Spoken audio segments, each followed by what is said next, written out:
And we are live, WrestlePurists Podcast, episode 105, hosted by myself and AO. Charlie might maybe joining us very shortly. I don't know how long she's going to stick around for. She's currently in LA because she's going to see AEW Full Gear this weekend. So she's kind of out and about and all over the place. But she did say she's going to try pop in, so it will be the normal trio. But, you know, it's just me and AO to start us off. But we've got a lot to get into, as always, AEW Dynamite review, a few news things as well. But first things first, please like, subscribe, send any super chats with any questions, any takes, anything like that. We'll get them read out. Turn on the post notifications. Hope everyone's doing good. Ayo, been a busy day? Busy day. WrestlePurists has an interview coming out either tonight or tomorrow morning. You guys have to ask the boss man when it's dropping. But we got a big interview. Big interview could drop in. I'm excited for it. My first interview on the channel. Just went out there, took the ball and ran with it, completely outshined Monty on anything that he's ever produced for the channel before in the past. It is what it is. Why you gotta take a shot at me? Look, man, look, Monty, look, bro. People deserve to know. Some people are born with it. Some people, they're working to get there. I have faith in you that you'll get there one day. Not to my level, but to, where you need to be. But, yeah, man, it's a good day. Good day. Catching these stray shots, man. It's just trying my best, Anyway, yeah, we got Dynamite to get into. We got a few news things as well. Kota Ibushi finally got his All Elite graphic, Apparently there's going to be another All Elite graphic this weekend as well. We'll start with that. You know what probably about the Kota graphic, bro? Did you see what he tweeted? Why now, lol? He's like, yeah, why now? Like, nothing in the circumstances changed, bro. Like, TK just decided to throw that shit out there now. He said it himself. He signed July 19th, I think it was. Blood and Guts. He came out and said it himself like a month ago, He's like, yeah, I've signed a contract. But, totally decided he's good enough to get the graphic now, but yeah, it's Kota Ibushi. He's All Elite. Actually, we'll just start on Kota Ibushi. He's an interesting one. Obviously, he's not at the physical level that we've known him to be at for most of his career, because he was quite like he's like an athletic specimen, that was kind of part of his selling point. But it's a bit different now. Actually, speaking of different, Charlie and Alexia. Hi, guys. We got both of them, Charlie and Alexia. Happy to have you. How's LA? All the town. It's been fun. It's good. How sober yo?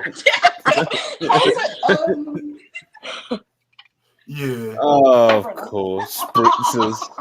Just spritzers in cans, not even whatever, But this is what we're dealing with. Yeah, how are you guys? We're good. Good. Podcast just started. Yep. Podcast just started. Been gate crashed. We're talking about Kota Ibushi, so it's super positive start, Kota Ibushi.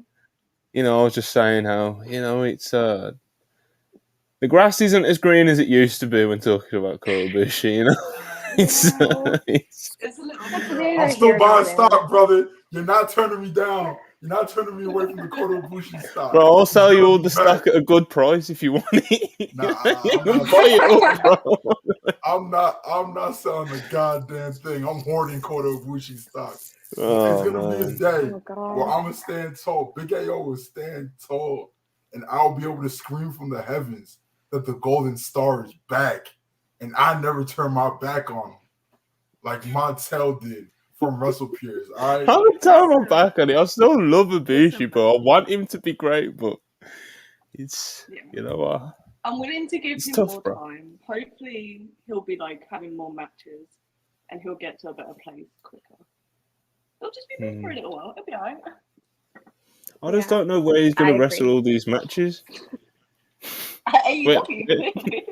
Tony's not. This is what I'm saying, man. Like, I absolutely agree. He needs more matches. He needs more reps. He needs to get into the flow of things. He needs to get in a consistent flow of things. Even with like his injuries and stuff like that. But I don't see how that's happening. I don't see him wrestling on Dynamite or Collision every week. Like, I don't see that happening. If he's going to pop up. I think his schedule with AEW is going to remain what it basically is now. and he'll show up and do some feature matches here and there, wrestle on pay-per-views, and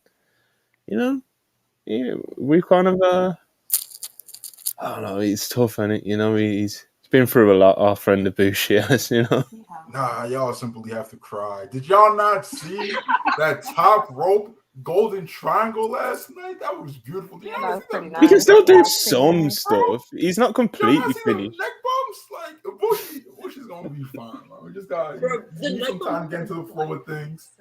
He's going to get back to A tier. I'm not gonna say A plus or S. He's going back to A tier, and I'm gonna stand tall and scream from the heavens that I'll never turn my back on you, Kota. I'll respect the faith, bro. I respect the faith. Honestly, it's I don't know, man. It's tough. He spent a lot of time off. He had quite an episode whilst he was a free agent. We saw some of it unfold on Twitter. And with all those injuries, brother. He's like 40, isn't he? He's like 40, 41, and I know like even in as close to recent years before he picked up all the injuries, like you look at Kota Ibushi, he does not. Why are you whispering about over there? Mute yourself, man. Anyway. Ask how old Kota was. It's fine. Yeah, he's old. He's getting up there. He's 41, the chat says. He's 41. He's not getting any younger. I know he looks young.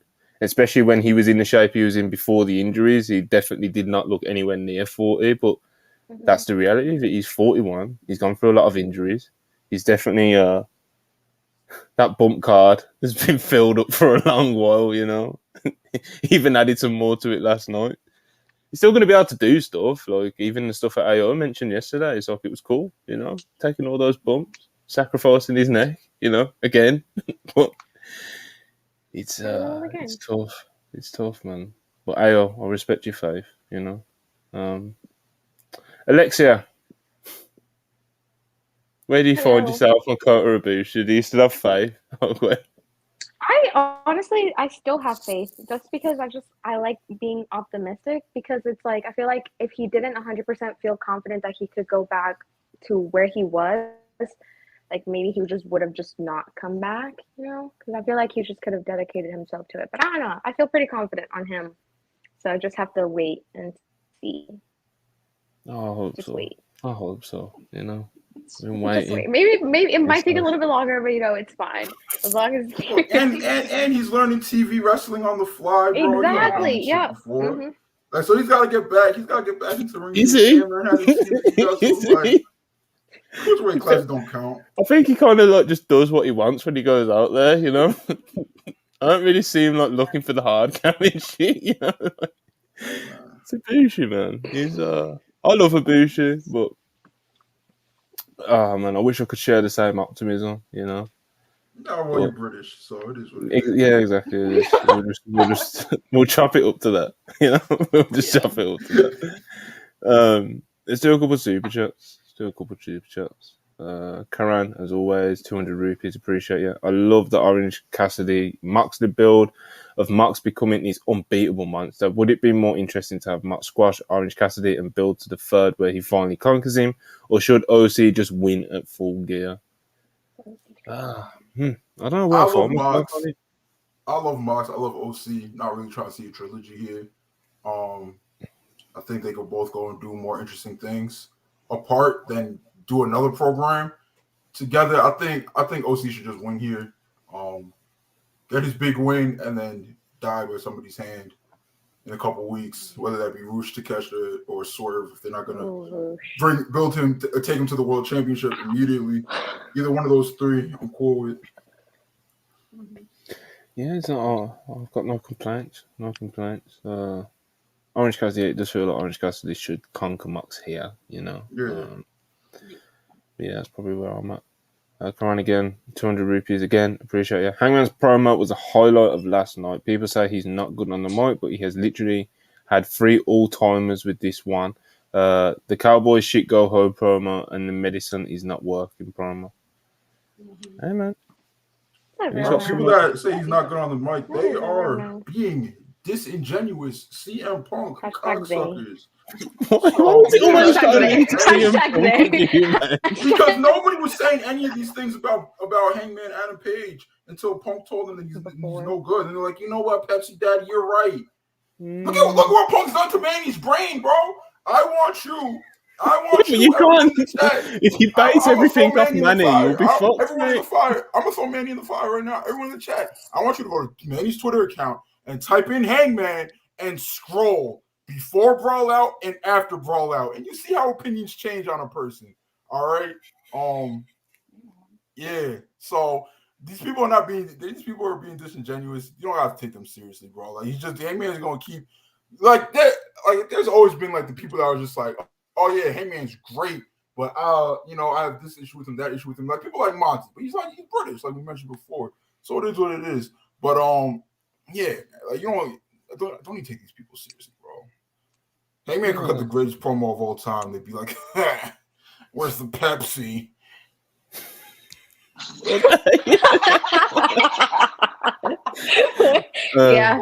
Yeah, exactly like that. Exactly.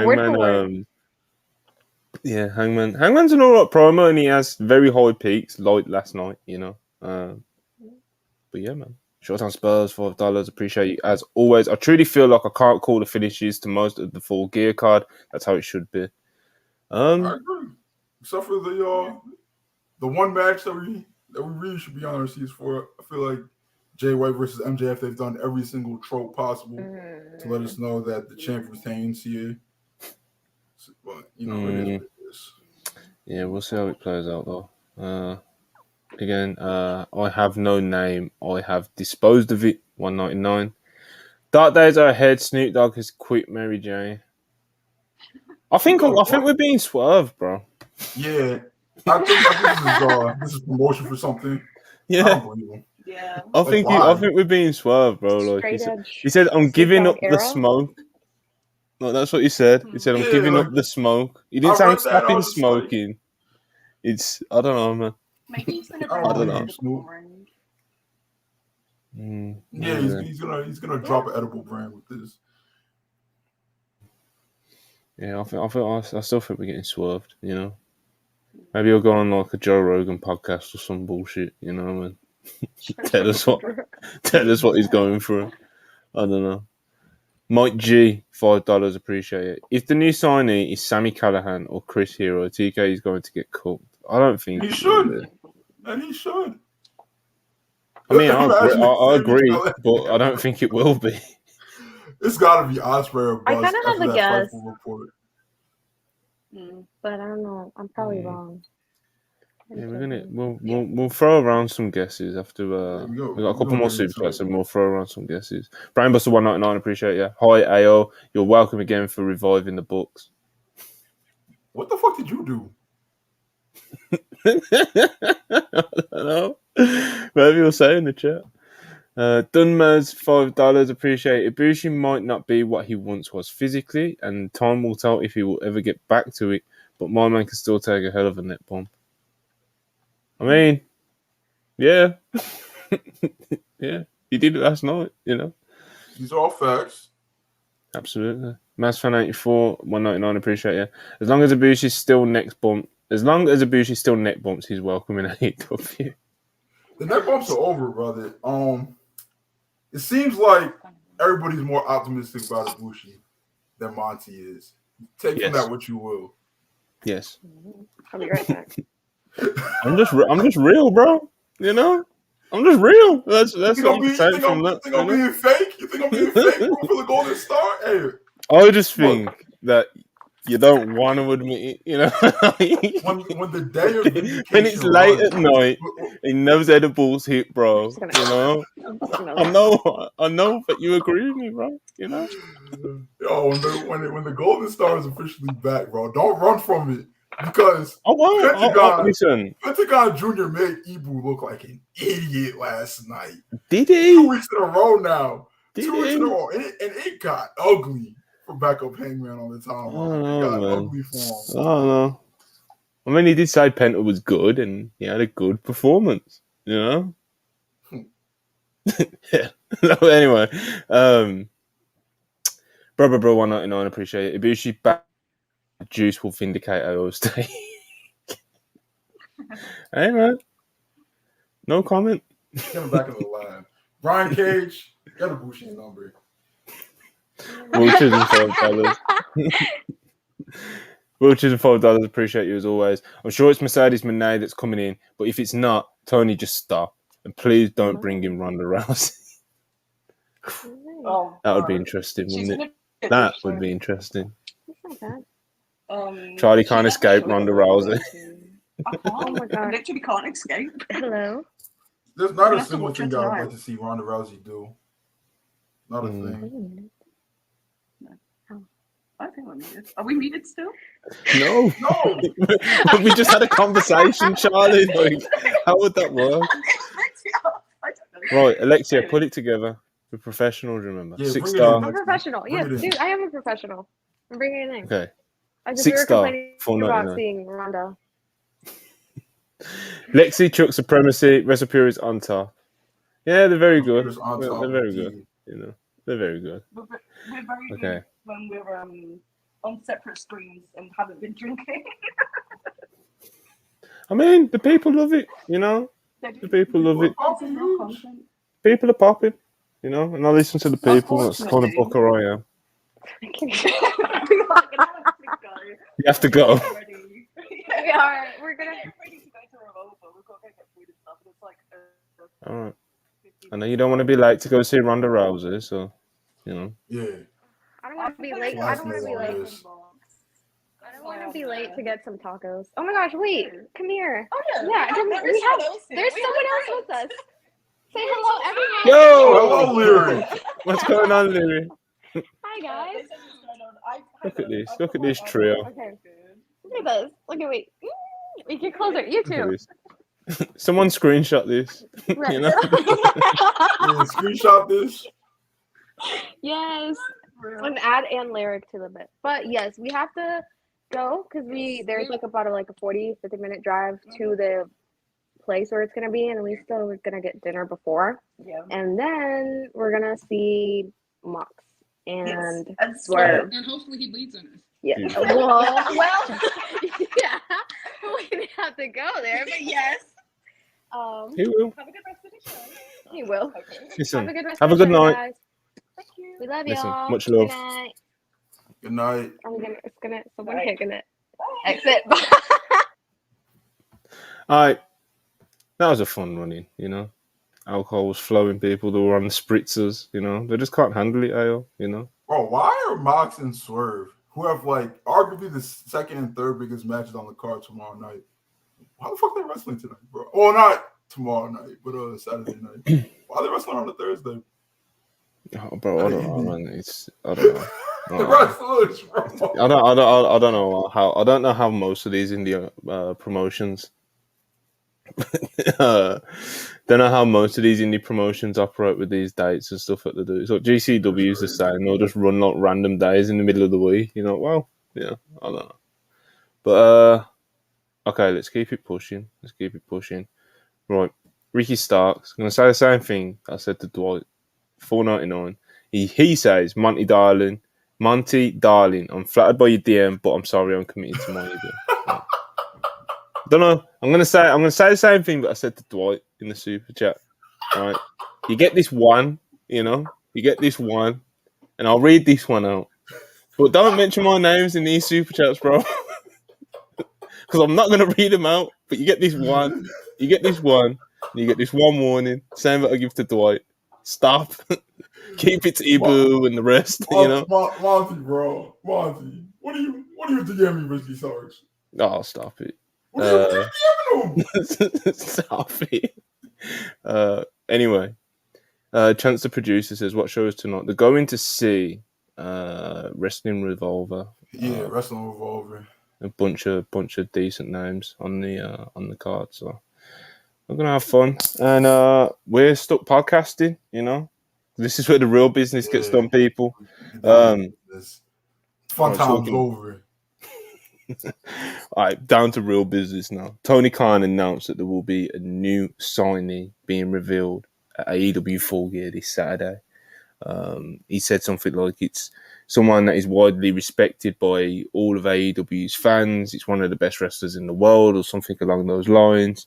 You know, he built him up, built it up, and obviously everyone's been guessing. So we're gonna try and break this down, AO, because we genuinely don't know who it is. You know, obviously when we've asked, we've not been told straight up who it is. You know what I mean? So we don't know who it is. So we're speculating exactly the same as what the live chat and all the fans are. So let's break it down. We'll start with like the potential contenders. You know, like the people that have been most brought up.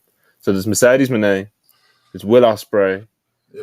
There's who else has like realistically been brought up? Like I know someone said Sami Callihan earlier, but like I think people think Ronda Rousey's a real. Okay, so let's throw Ronda Rousey just for the sake of the breakdown. Tonight. She's going to be in the area. There's probably going to be a Ronda Rousey backstage report at AEW Full Gear, whether she ever wrestles in the AEW ring or not. That report might drop. Someone in the chat said Goldberg. Have people brought up Goldberg?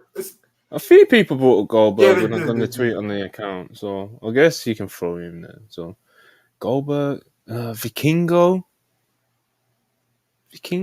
Okay, we'll talk about Vikingo, Goldberg, Mercedes, Ospreay, and the other person that I forgot about.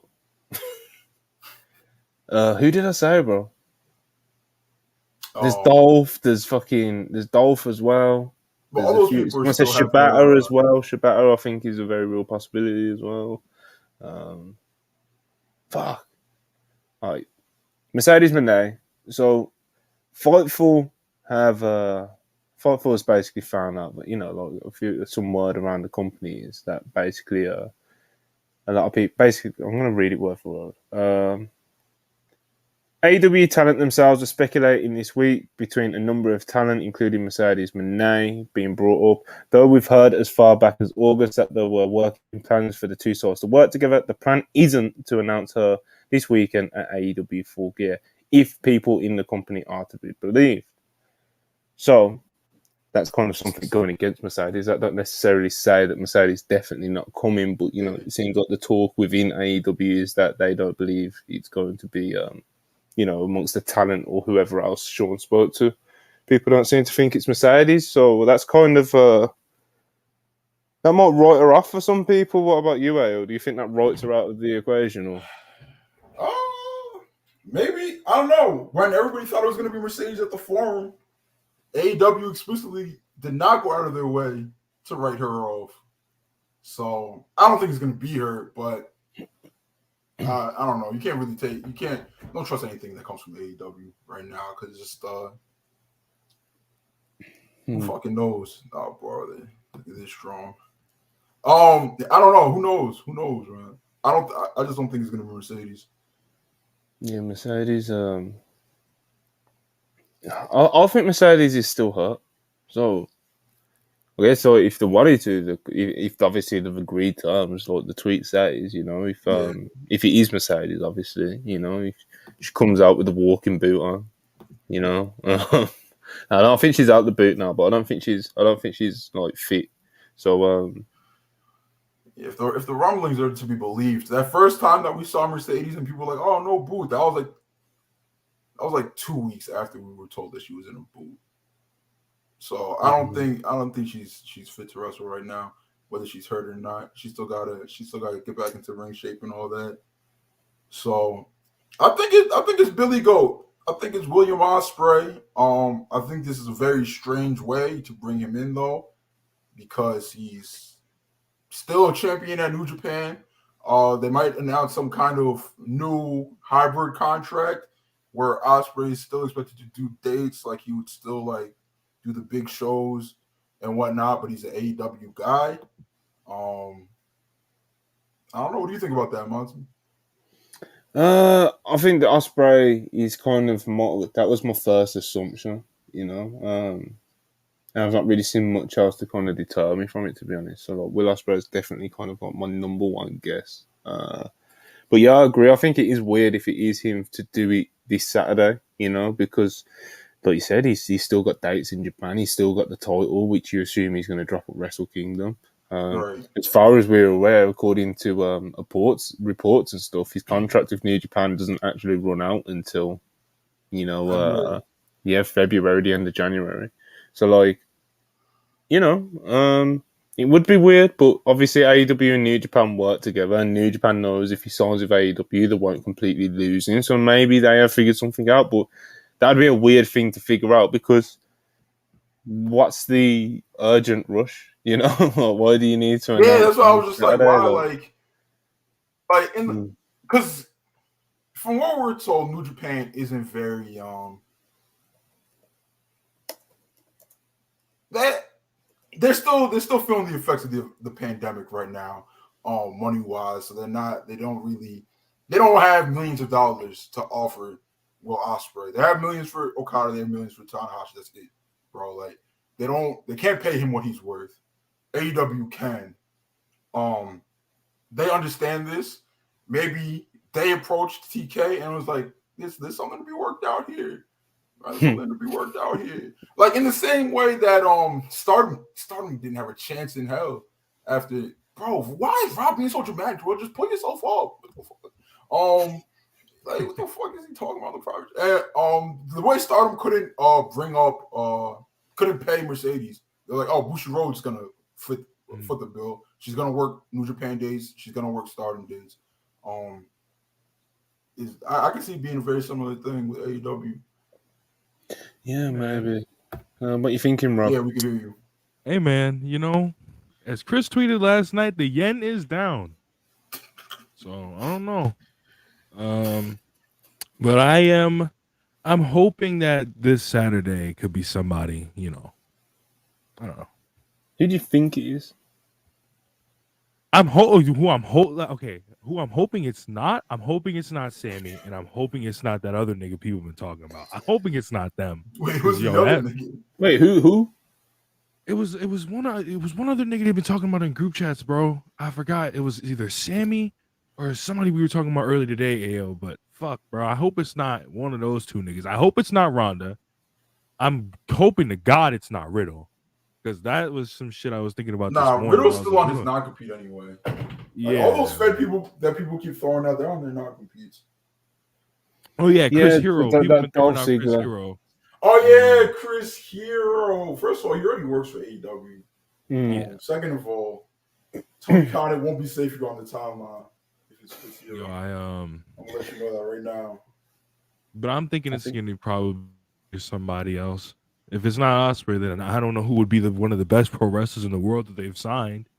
Because Fightful just put out a list of fucking people in their contracts, and a lot of people who would be considered the best pro wrestlers in the world aren't up yet. So I don't know, man. I don't know.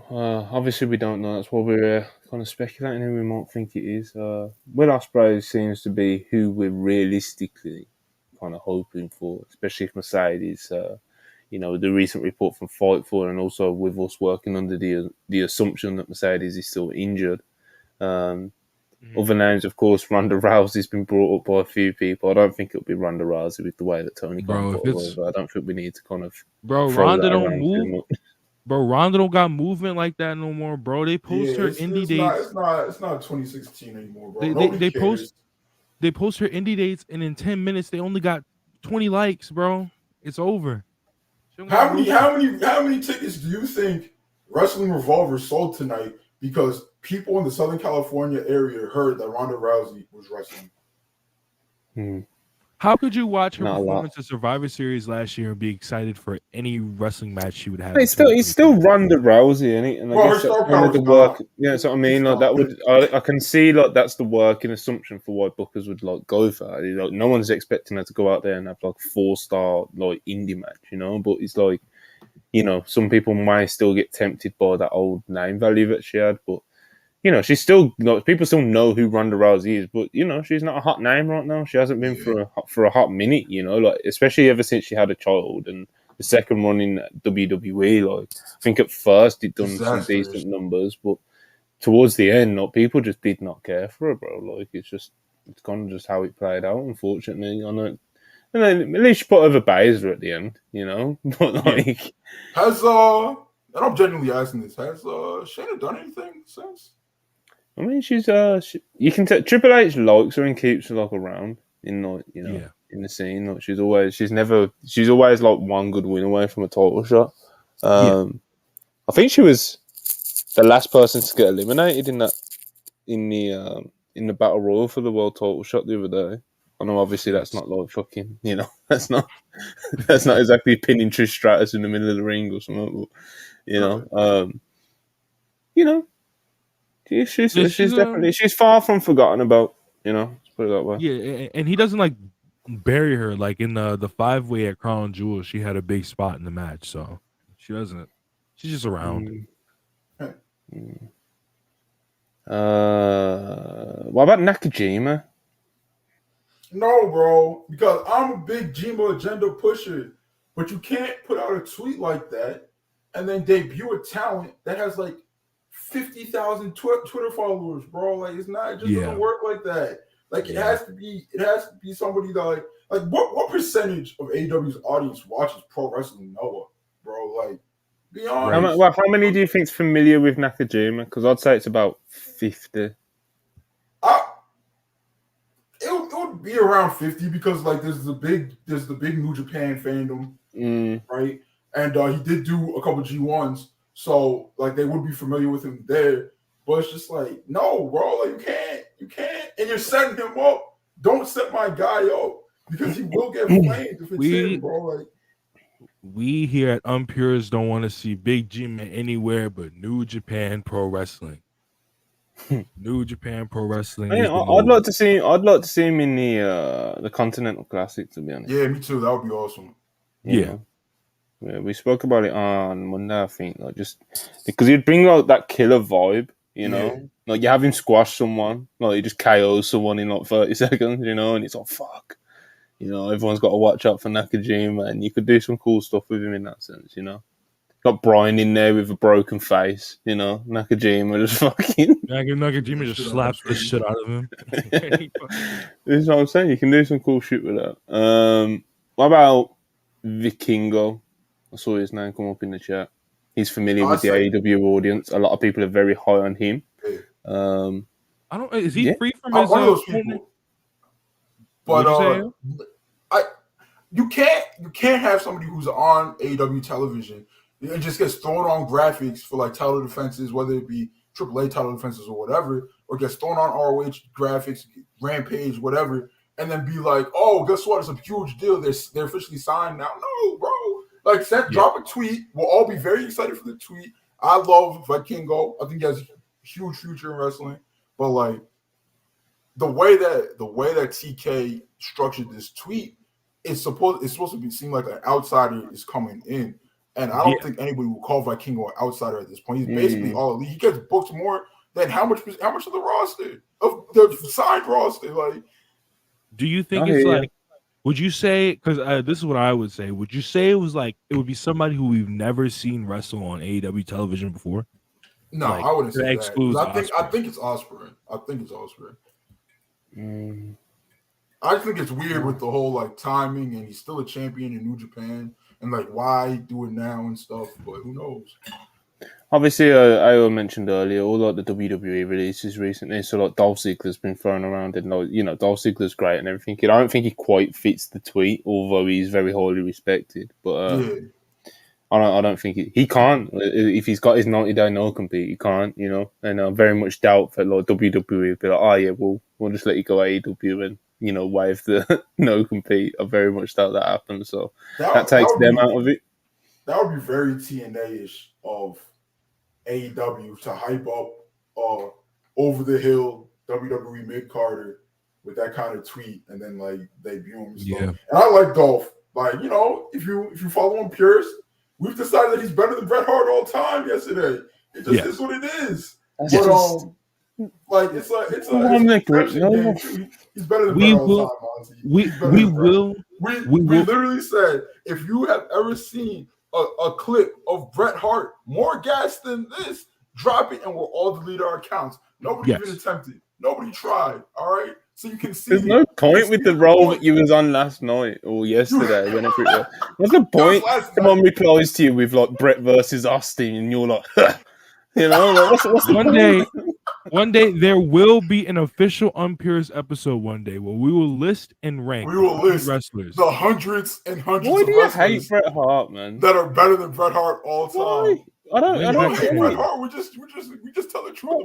What's he ever done? What's he done to you? Someone's got to tell the truth about that guy. All right, man. HBK I love Bret Hart, man. Even if you think Shawn Michaels better, look, that's fine. You know, he was not trying to see Goldberg in the aura off. He wasn't trying to do that. No, why you got? He wasn't trying to go aura. Speak about Goldberg. What about Goldberg? The possibility of Goldberg. I know the tweet would be kind of like throwing you off a bit, but you know, Goldberg, bro, he's still a draw. He is absolutely still a draw. He does really good numbers for WWE whenever he's announced. But if you're gonna bring in Goldberg to a whole bunch of fanfare and this and that and like pomp and circumstances, the time was a Tuesday Night War. Right. You ain't pull the trigger, TK.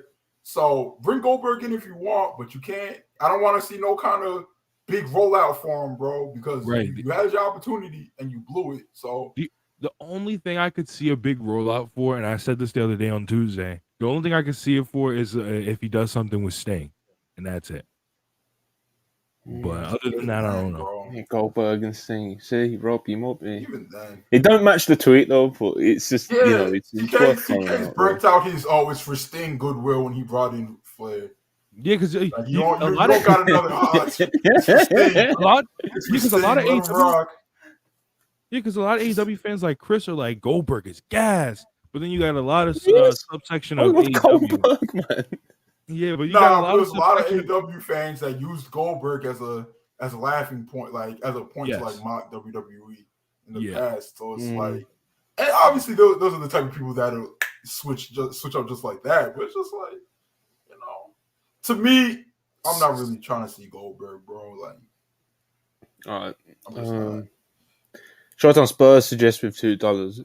Mike, don't suggest he throws out there. Mickey James. Mickey James has recently been taken off the Impact Online roster. Apparently, she's taken a break from TNA/Impact. A lot of people are kind of speculating already that she's going back to WWE, even though the wording was used as being a break, you know. But, you know, maybe Mickey James. Again, I don't think she quite fits the tweet, because with her, you just describe her as like a wrestling legend or something like that. You wouldn't be like, she's the best wrestler in the world, like, you know. And I love Mickey James. I'm probably the holy person on this screen right now, Mickey James, you know, but, you know, I don't quite think he is. I like Mickey, but I don't think people consider her like one of the AEW fans. Yeah, that's what I mean. She's not. She's not the best wrestler in the world, you know. Yeah, and AEW fans like laugh at her because she did all that talking and then went and did the Royal Rumble and shit afterwards. She's also buried AEW a lot in the past. Yeah. So like, I don't know. I'm not the Monty level of Mickey James. Like, I respect her. She was definitely a worker in an era where being a female worker like wasn't encouraged. It was just all about looks. She's a legend in the industry. No, I'm gonna just say not in my dub. You will see Mickey drawing a line and saying not in my dub. You will see Mickey James at the Royal Rumble. Yeah, see at the Rumble, Mick. Okay. Let's talk about Katsuyori Shibata. I think he kind of fits the tweet. He said at the last media scrum that he's ready to make a commitment when Tony's ready to offer him one. I don't think people would be jumping for joy at it, but I don't think people would get like the AEW audience specifically. I don't think like they would be not mad about it. I do think that like the bad faith WWE fans that they're looking to hate would be like, is that it? You know, but I think he's worth talking about. What do you think, Kyle? I'm sorry, who's this? Shibata. I don't think he fits the tweet either. Because just like he literally called. He was like, basically, I'm an AEW talent at this point. Like he said it. So it was just like, like if him being full time or however full time he could be nowadays, it's just like, bro, it's a tweet that just it leaves a small amount of people, bro. Because he's the wrestler, you know, and that was the term used. So it's like the best wrestler, you know. It's, I don't know. See, I put Shibata in the box that I put Vikingo. Was just like, yeah, bro, we took him a bunch. Like, why are you tweeting this out days before pay per view that he's gonna sign? It was like, bro, we expect him to be on these pay per views. We expect to see him wrestling, not every week, but like we do. Like he's an always champion right now. Why are you telling us that an always champion has a contract days before, bro? Like we don't like this is the expectation that we're gonna see him wrestle. So like this is not something that you should be going out your way to hype up. Yeah, I think that's fair to put him in the same kind of category as Vikingo. You know, it's like an outsider's chance. You know, like maybe, but it kind of, you know, there's definitely reasons why it couldn't be them as well. But yeah, a pro who is known plus respected by virtually every AEW fan, and yeah, they're going to come to LA to the Forum, and they're going to sign the contract this Saturday on Full Gear. I think it's fair to say that the official WrestlePurists ruling of a prediction of who this is going to be is Mr. William Ospreay. Is that fair? I don't know. Agree? No? No? Rob? You found yourself? Let me look real quick. Because there's a New Japan Roadshow on the same day. Let me look. His ass is not booked. I think me and AO, I think we're standing on business with that one. Yeah. Standing on business. And like the you know, Detective Peps of WrestlePurist was able to find out that the bird that Andrew Zarian tweeted out with no contact right after TK put out that tweet was a bird called an Ospreay. Ospreay is not on the new. Ospreay, you love him or hate him, I personally hate him. He's usually on the money on these things, bro. Like Ospreay is not on the New Japan Roadshow either, and so I don't know. Can we lock it in, Rob? Yeah, I'm locking this. I'm going to go with Ospreay. We don't win anything. We don't lose anything. There's no risk involved. You know, let's lock it in. I'm going to go with Ospreay. I'm going to go with Ospreay. That's the official WrestlePurist rule. So when it's Ospreay, you can tweet us and at WrestlePurist, like at WrestlePurist, we're right all along, etc. And if we're wrong, then you know, keep quiet, isn't it? Yeah. But yeah, that's a mystery new signing being revealed this Saturday at AEW Full Gear. And apparently, he's one of the best wrestlers in the world, who is respected by virtually every AEW fan. So, who knows? So my question to you is, Monty. Okay. He's grumpy and hates everything. If it is Ospreay, is this how you bring him in? I'm the same. I'm in the same boat as you, as we were talking about earlier. It's like it's not terrible or anything, but it's not. You know, it's not kind of what you'd expect them to do it like this. You know, of course, with the timing being a bit weird as well, because as far as we're aware, according to reporting, you know, his contract's not even up yet. What's the actual rush to kind of, you know, bring it forward like this?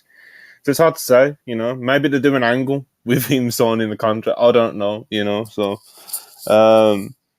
It's not bad, but it doesn't sound perfect either. You know, I don't know. It's I think it fits the tweet. I don't think people can turn their nose up at it because he is absolutely like him and Mercedes are obviously like the two big free agents. I know Ospreay isn't technically a free agent right now, but he's going to be, and he's going to be negotiating. He's hired Barry Bonds to do said negotiating.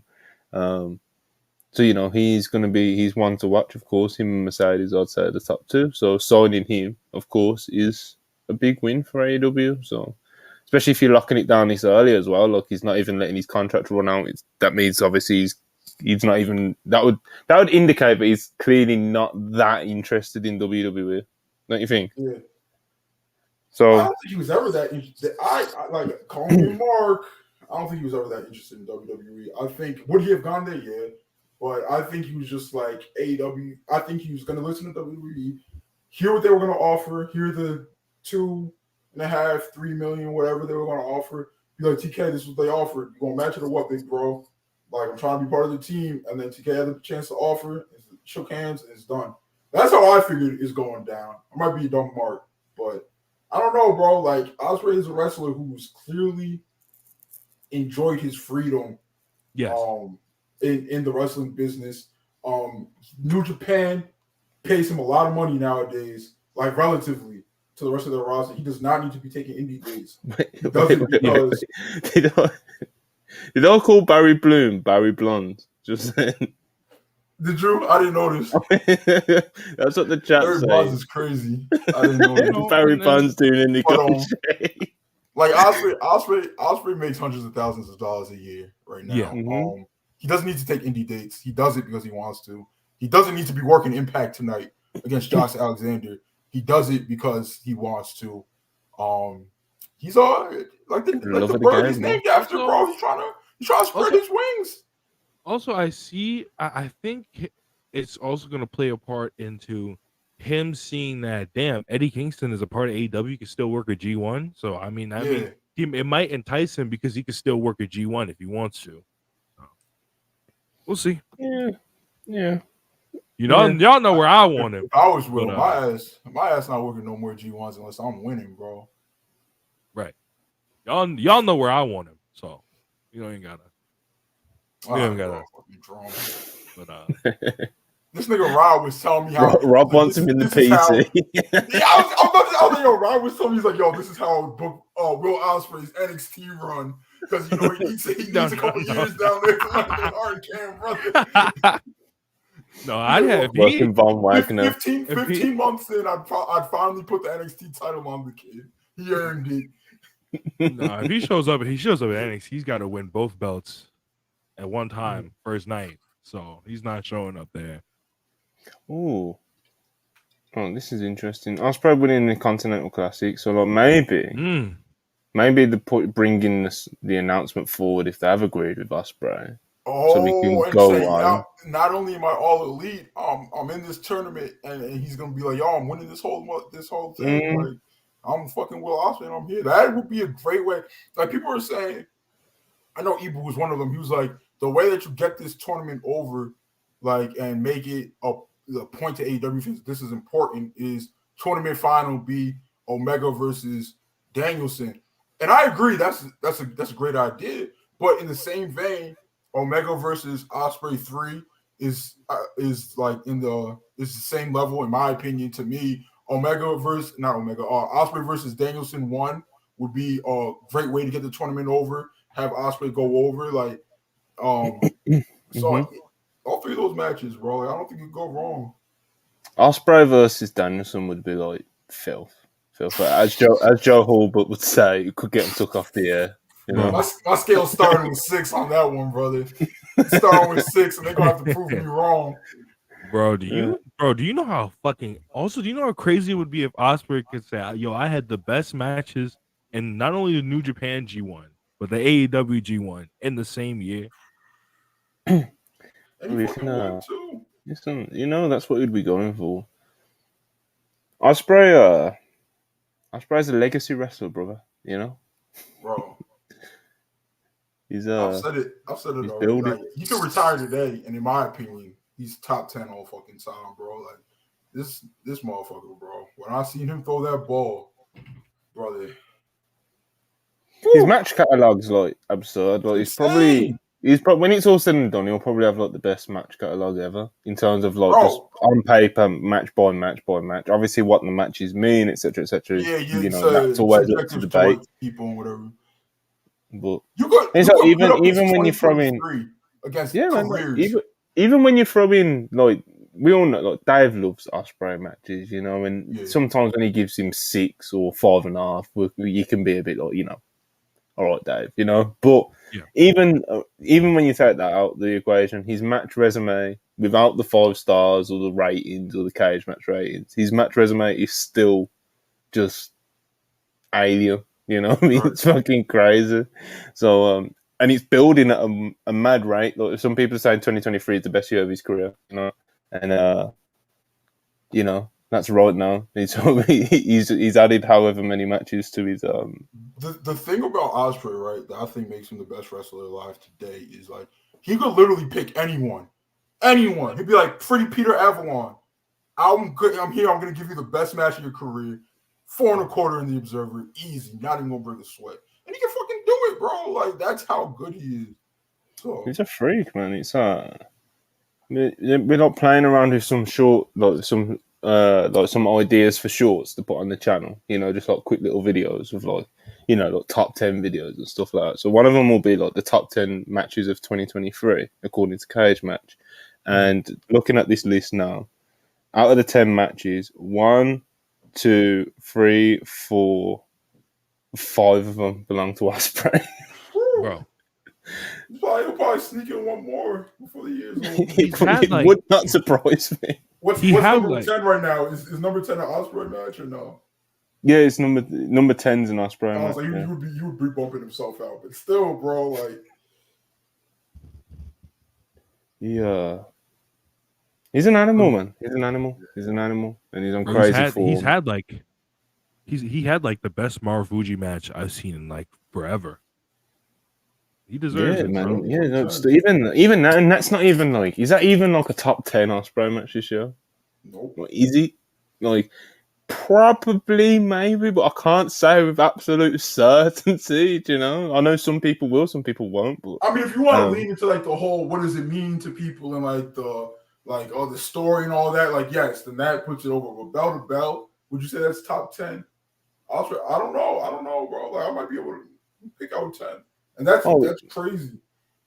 No, there's 5 on that list, of course. The cage match ones, I probably agree with all of them. So, like Kenny versus Ospreay, Kenny versus Ospreay, Naito versus Ospreay, Shota versus Ospreay, and Zack Sabre Jr. versus Ospreay. Yeah. So I'd agree with all those. So that's 5 just off the rip, So. And that Marufuji match was amazing. No, we're not putting it down. We're just kind of trying to contextualize like how crazy of a year Will Ospreay has had this year. But it's fucking, like I said, it's alien. It's insane. So yeah, yeah. That's our guess. We think it's Ospreay, man. Wilchies on $10. Appreciate you as always. Mercedes stuff is scary though. As of now, she's got no stardom, and if it's not her on Saturday, it's going to be crazy. If Triple H in her sane endeavor finna get Vince out of here. Oh, in her ear, same endeavor finna get Vince out of here. I've always thought that she will ultimately like end up back in WWE, but I absolutely did expect her to at least make an AEW appearance, have a match or two there. I didn't think it was the end of her stardom run per se, but obviously she had quite a very devastating injury, so of course that threw her plans off. And it seems like we spoke to Rocky Romero last week, who of course sets up a lot of the New Japan US stuff, basically books it.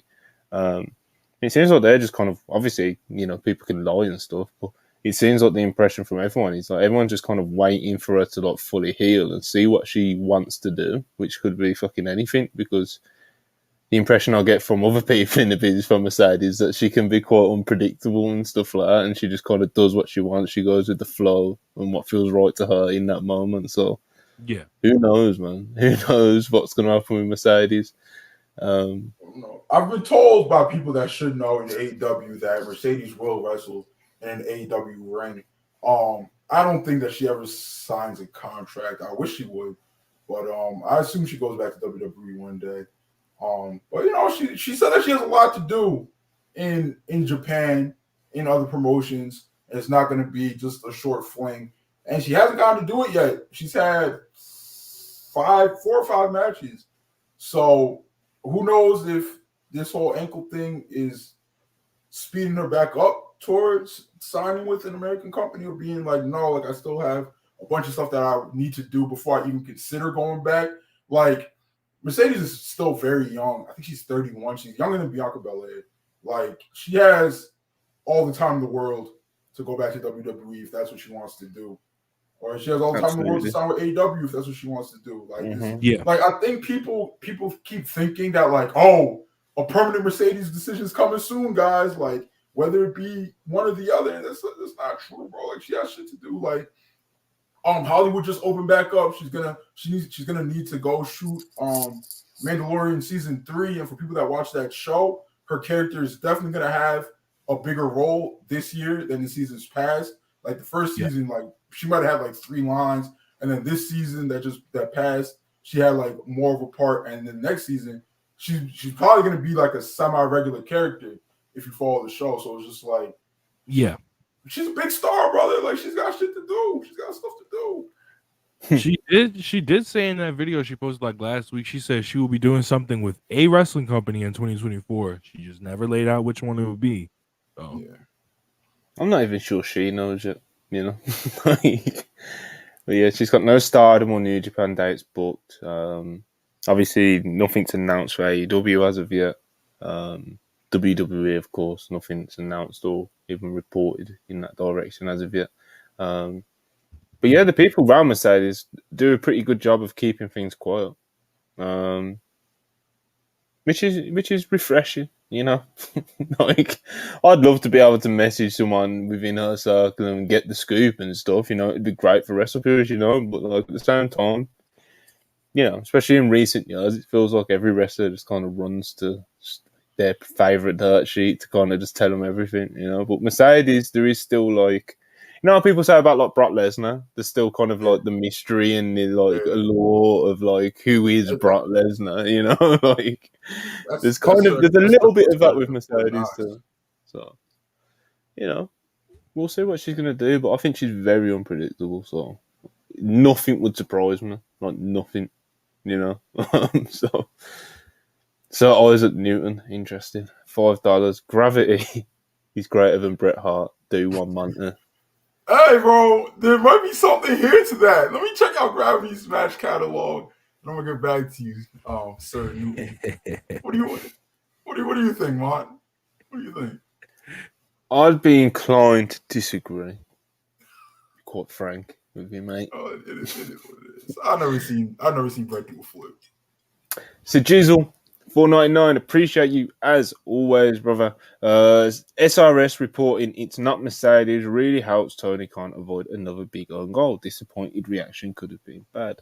You know, I don't know how many AEW fans subscribe to Select or, you know, follow the pages like WrestlePurists and WrestleUps, etc., that aggregate these things. A lot of them, yeah. It's like earlier when we was like, how many AEW fans know Nakajima, and we just threw about 50 off the top of the head. You know, I think we was kind of overestimating just a little bit with that one. Yeah, like it's not 50, it's probably like 30. But like it's a large amount, bro. Because like when you do these things, it's like Forbidden Door and Shibata's music hits, like a song that hadn't been heard in 7 years. Well, it was heard at Wrestle Kingdom the year before, but prior to that, hasn't been heard in like 7 years. And the roof just explodes. Like it's not a small part of the audience that watches these things. Mm-hmm. So like it's not like I saw 10% in the chat. That's just not true. Like it's larger than 10. Yeah, but yeah, definitely. It's like you know, Sean's reporting with like the CM Punk stuff. It's like apparently people in WWE are gonna like they're taking measures to kind of get people's hopes down with that one, you know, and not make them think it's CM Punk specifically on that night. But,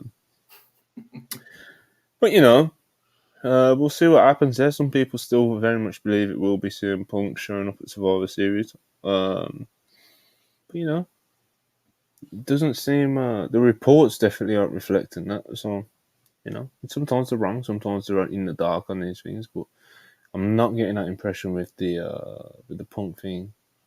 Anyway. TNA's most loyal soldier, $4.99. Appreciate it. A1 semi-final, Double J versus Bryan Danielson, 4.25 stars. Oh no! It's probably like Bryan Danielson could probably pull something sick and twisted off like that, you know. He could. We get 4.25 out of Jeff Jarrett in 2023. He's a monster, brother. He's a monster. It's not a match I'll be queuing up to see though, mate, if I'm shooting with you. So yeah, nah. Yeah. All right, before we go into the AEW Dynamite review, as we do it every Thursday, better than anybody else. Please like and subscribe. Please hit that like button right now. We need to get the likes up. Like I said, I never usually plug likes and subscribes and stuff like that during the show because, sometimes I'm not the greatest professional, but please do hit that like button. Subscribe if you haven't already. Keep the super chats coming and we will read them out like we just did. But yeah, let's get into AEW Dynamite. A lot of good stuff on this episode, so yeah, let's just dive straight in. John Moxley and Wheeler Yuta defeat Orange Cassidy and Hook. Before the bell even rang, bro, like Blackpool Combat Club, they're making their entrance through the crowd and stuff. And you just see Orange Cassidy and Hook just appear out of nowhere, flying into frame. It didn't work out for them, though. No. It did not work out for them. They tried the brawling shit with them, and it did not work out for them because Blackpool Combat Club, they got the upper hand, and they even had it in a handicap situation at the start of the match. Orange Cassidy was just kind of left in the crowd by Moxley, and Hook was just fighting, bro. We got some cool interactions with Hook and John Moxley. I'd like to see a singles match between those one day, but of course the big story in this one was Orange and John Moxley. There was a point in the match where Moxley just completely no-sold an orange punch. Just looked like a fucking animal in there. Just ate it, Cassidy looked like he saw a ghost. And then, Wheeler Yuta, he pinned Hook. So maybe it's an FTW championship match down the line between those two. 0 hour. Yeah, man, it does seem like a 0 hour match, But after the match, Moxley gets on the mic and he tells Orange Cassidy that he's going to grind him into dust and take back the AEW International title. Great promo, nice opener. I liked what we got here. What did you think, Rob? I thought it was really good. I really enjoy the dynamic now of Orange Cassidy and Mox, especially since we get this whole character change of Orange Cassidy as of late, as to where he has the international championship, but he doesn't feel whole until he beats Mox. He feels like there's just this part of him missing, that he beat everybody in AEW, but he couldn't beat Mox. I like the dynamic of Wheeler Yuta and Hook. I think that could make for a really good 0 hour match this Saturday, right? Yes. Yeah, this Saturday. And I thought it was great shit. That was really good shit. Really good, really good. Ayo, you a fan? I liked it. That's how you started Dynamite. High energy match. Walk and roll in the crowd. It was good shit, man. I think overall Hook came out of this looking good, but it was a little dodgy in some spots. I think matches like this are good for Hook, where he's out there for an extended period of time. You couldn't be out there squashing people forever. Like, he's obviously a really young kid. Still like getting shit together, but I like Hook. I think if you're gonna have him have like go 15 minutes with anybody on the roster, I think Wheeler Yuta is a good person to put him in there smart with. choice.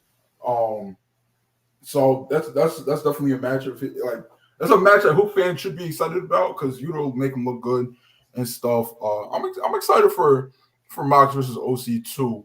More so after yesterday, because going into it, I was just like, it's gonna be a good match. I'm a big fan of both guys, but like, I don't really like I felt like the Wrestle Dream main event was like so perfect. That was just like them revisiting all of this so soon, and me not being sure like where OC's title reign is gonna go. Like, put a damper on this match with me, but I'm excited for it now. I'm excited. Yeah, it's just kind of like the result of circumstance, There was a couple weird injuries and stuff, and this is just kind of where we're at, trying to, I guess, right the ship, and get back on course of wherever they were going with that title, But yeah, I like pretty much what they've done with this, because you get like the heavy storytelling stuff is mainly like on Orange Cassidy's kind of bringing up with the stuff that Rob mentioned, but Max is bringing like this level of grit and intensity to this feud.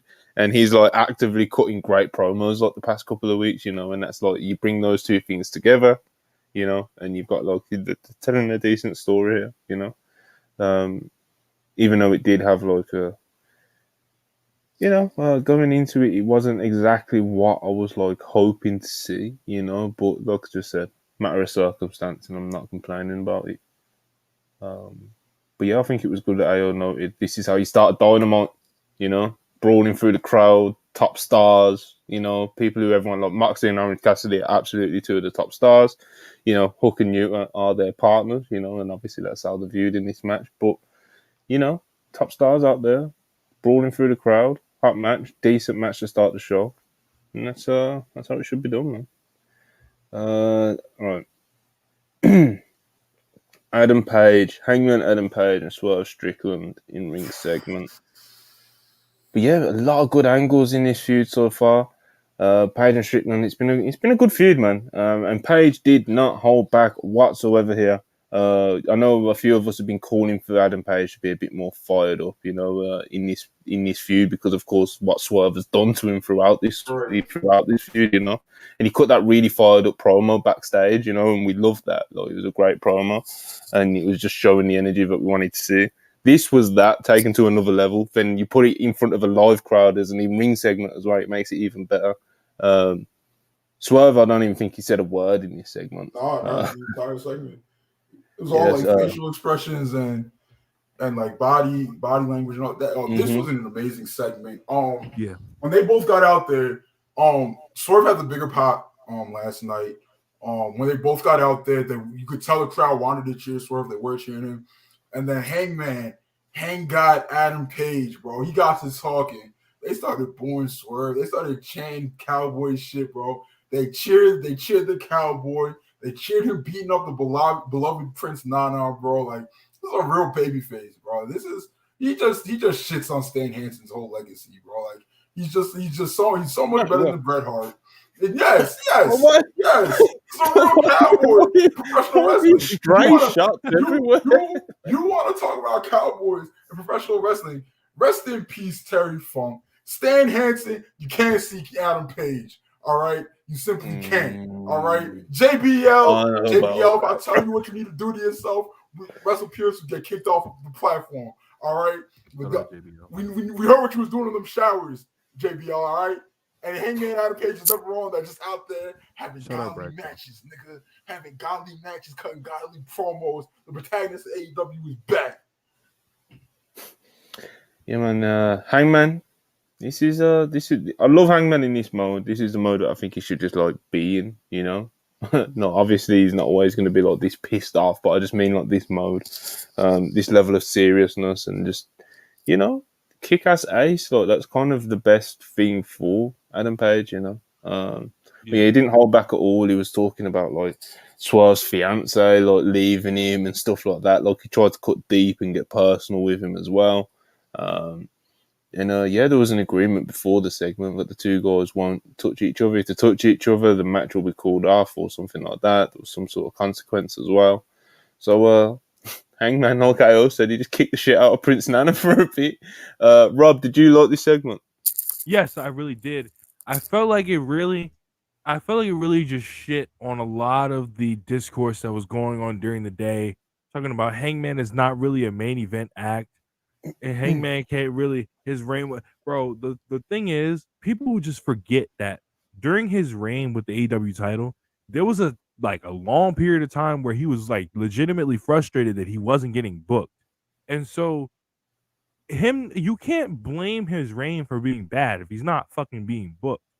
And it's just like now he's given this opportunity. I don't know how people still think this about him after the Mox feud, when he had that entire fucking awesome Texas death match with Mox.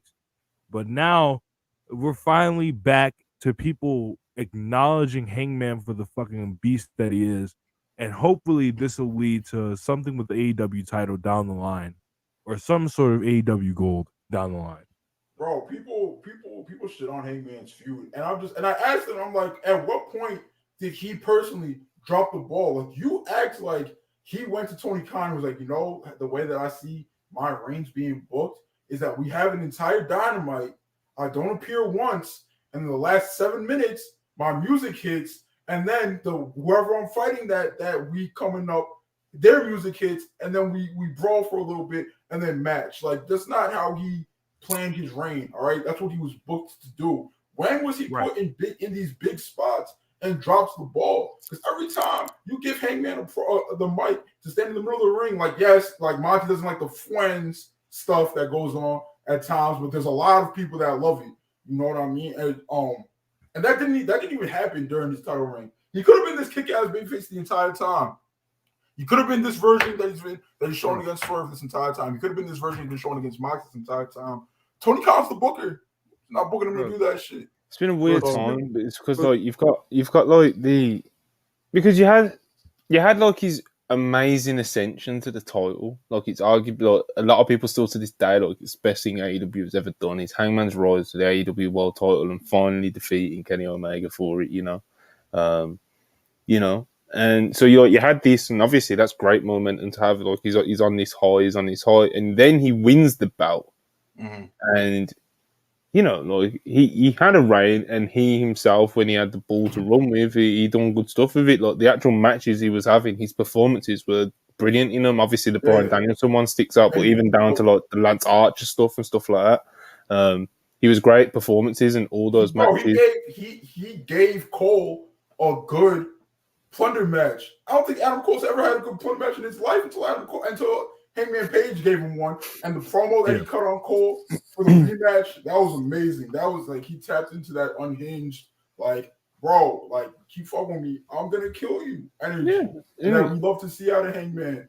Well, touch on what I was saying. Although Hangman himself as a performer was performing and he was AEW World Champion, he was not the guy in AEW at that time because, there were like CM Punk. Like most of the shows were like he was the main character on most of the shows. CM Punk. You had the feud with MJF, which like just caught fire. So like there was just that, and that's like to be a fan of Hangman Page, that's absolutely a fair complaint to have. That like that shouldn't have been the way around. It should have been, Hangman was the world champion. He should have been the most important person on the show. So there was definitely frustrations there as a Hangman fan. What's crazy is it's literally exactly what was going on right now in AEW. It's like Punk was the main character and Hangman was getting his fucking belt stolen by the Undisputed Era the whole fucking every week. And so it was just like, it's not really fair to him when he's not really the focus, I forgot they stole his belt. Enough, bro. Enough belt thieving storylines in AEW. Enough of it in all of wrestling. It's not good. All right? It's not good. I don't know the last time I enjoyed the storyline. The last time I enjoyed it was Brody Lee versus Mox, and that was 3 years ago. All right? We don't need to know more. We don't need it in WWE. We don't need it in New Japan. The evil Sonata stuff was some of the worst shit. That's probably worst feud of the year, in my opinion. Yeah, it's worst main event feud at least. But no more stealing belts, bro. It's really bad stuff. Really bad stuff. And it gives away who the winner is. And then, then after he dropped the belt, it's like he didn't really do much of anything, really. Like he wrestled on the shows and he done some stuff with the Dark Order and shit, Bro, this is my thing. Is TK not the authority figure? Can TK just not be like, yo, you need to give him, like, fucking Sammy stole Priest's briefcase, and Adam Pearce was like, yo, nigga, give him his briefcase back. Can we get TK like, yo? And then they did they done the inaugural trios tournament when the Elite came back, and the Elite beat like Dark Order in the final, and Hangman was in it. But like I said, he didn't really do anything of much focus. Like I remember he had a match against Roosh as well, which was good. But he didn't do anything of focus for like well over 6 months, bro. And considering that was your world champion and that was the guy that you ended the year being like, this is, it was crazy. And then as far as like real feuds that he had during the reign, he had Bryan Danielson, he had Adam Cole, and then he had CM Punk, which, two out of the three by the average AEW fan are very well regarded in the Adam Cole feud and the Bryan Danielson feud, and then the Punk feud. It was weird, bro. People could tell the vibes was in hindsight. The vibes was weird during the feud. At the time, it was weird in hindsight. Yeah, like you wasn't really sure what you were watching. Like it was full, flat out like arguments on the timeline. They're like, "Yo, is Punk heel? Is Adam Page heel?" It was really weird. Very weird. Very, very weird. But yeah, like I said, after he dropped the belt, it's like he's done like 6 months, probably longer, pretty much nothing. And then he gets given the ball again. John Moxley. Here's a feud with John Moxley. And they fucking kill it, bro. They absolutely kill it.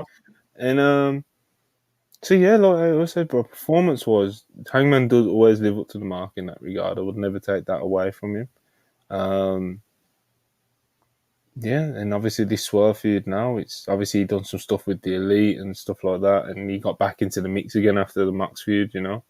And you know, this version of Hangman that we saw last night is the Hangman that we should be getting, you know. this is what we need. Proper segments, proper feuds, great matches, you know, position to be able to run with the ball when given to it, etc., etc. So yeah, this was really good stuff. What else did we have on AEW Dynamite? Roderick Strong and the Kingdom backstage segment. Backstage, Roderick Strong made his weekly call to Adam Cole. Strong once again accuses MJF of being the devil. Cole seems annoyed by this, and he accuses Roderick Strong of possibly being the devil before hanging up. Adam Cole is getting more and more frustrated with Roderick Strong. I'm not sure what that's going to spin into, but yeah, man. Adam Cole called in again. They're in cahoots here, Monty. You think they're in cahoots? You think they're trying to throw people off with this little petty fighting in public, or you think they're on like two opposite sides? I think that the way that Roderick Strong and the Kingdom reacted when Adam Cole suggested that maybe the devil was quite interesting. Hey man, you know, who knows? Go ahead, Rob. I'm glad. No, I was just gonna say I'm glad that they like kind of toned down the Adam shit. Like they don't have him screaming it 7 times now. Just like he screams it once when it's just one time, and then it's like, all right, let's get what we're doing. let's get to the point. What I look at all this double thing is, right? Like it's okay. I know for a fact it's not CM Punk, right? So yeah. I look at this and I'm like, if it's not Adam Cole, who could it possibly be that I give a single fuck, right? Like, I don't know. I don't know what the answer is. Like, I could really only see Adam Cole or Roddy. Like, who else could it be, bro? Like, I saw someone talk about, this needs to be the character shift that Danhausen has. This is how we reintroduce Danhausen. Yo. If the devil is revealed to be Danhausen, they will. Come on, be real, bro. What we entertaining this live on the air, you know? Bro, the tweet had engagement, bro. The tweet had engagement. No, I'm not trying to hear it, man. Yo, I might get canceled if it's Danhausen. I can't cap. With the whole Jack Perry thing, right? I like Jack Perry, but no, I'm not interested in that. I'm not interested in that. Yeah, I hear you on that one.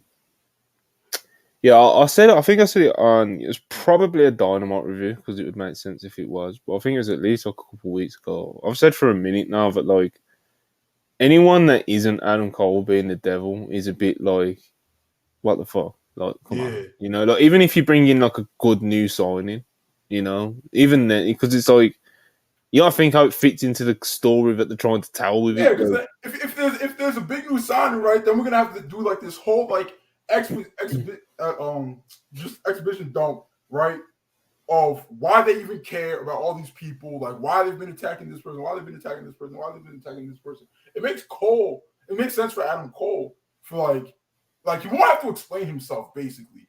Like when if it's revealed to be Cole, the MJF would be like, why? He'd be like, fuck you, that's why I want my belt back. And I've been here the whole time, right next to your side, planning how to get my belt back. That's why I did all this. Another person would just have to monologue. I'm not trying to hear all that yapping, bro.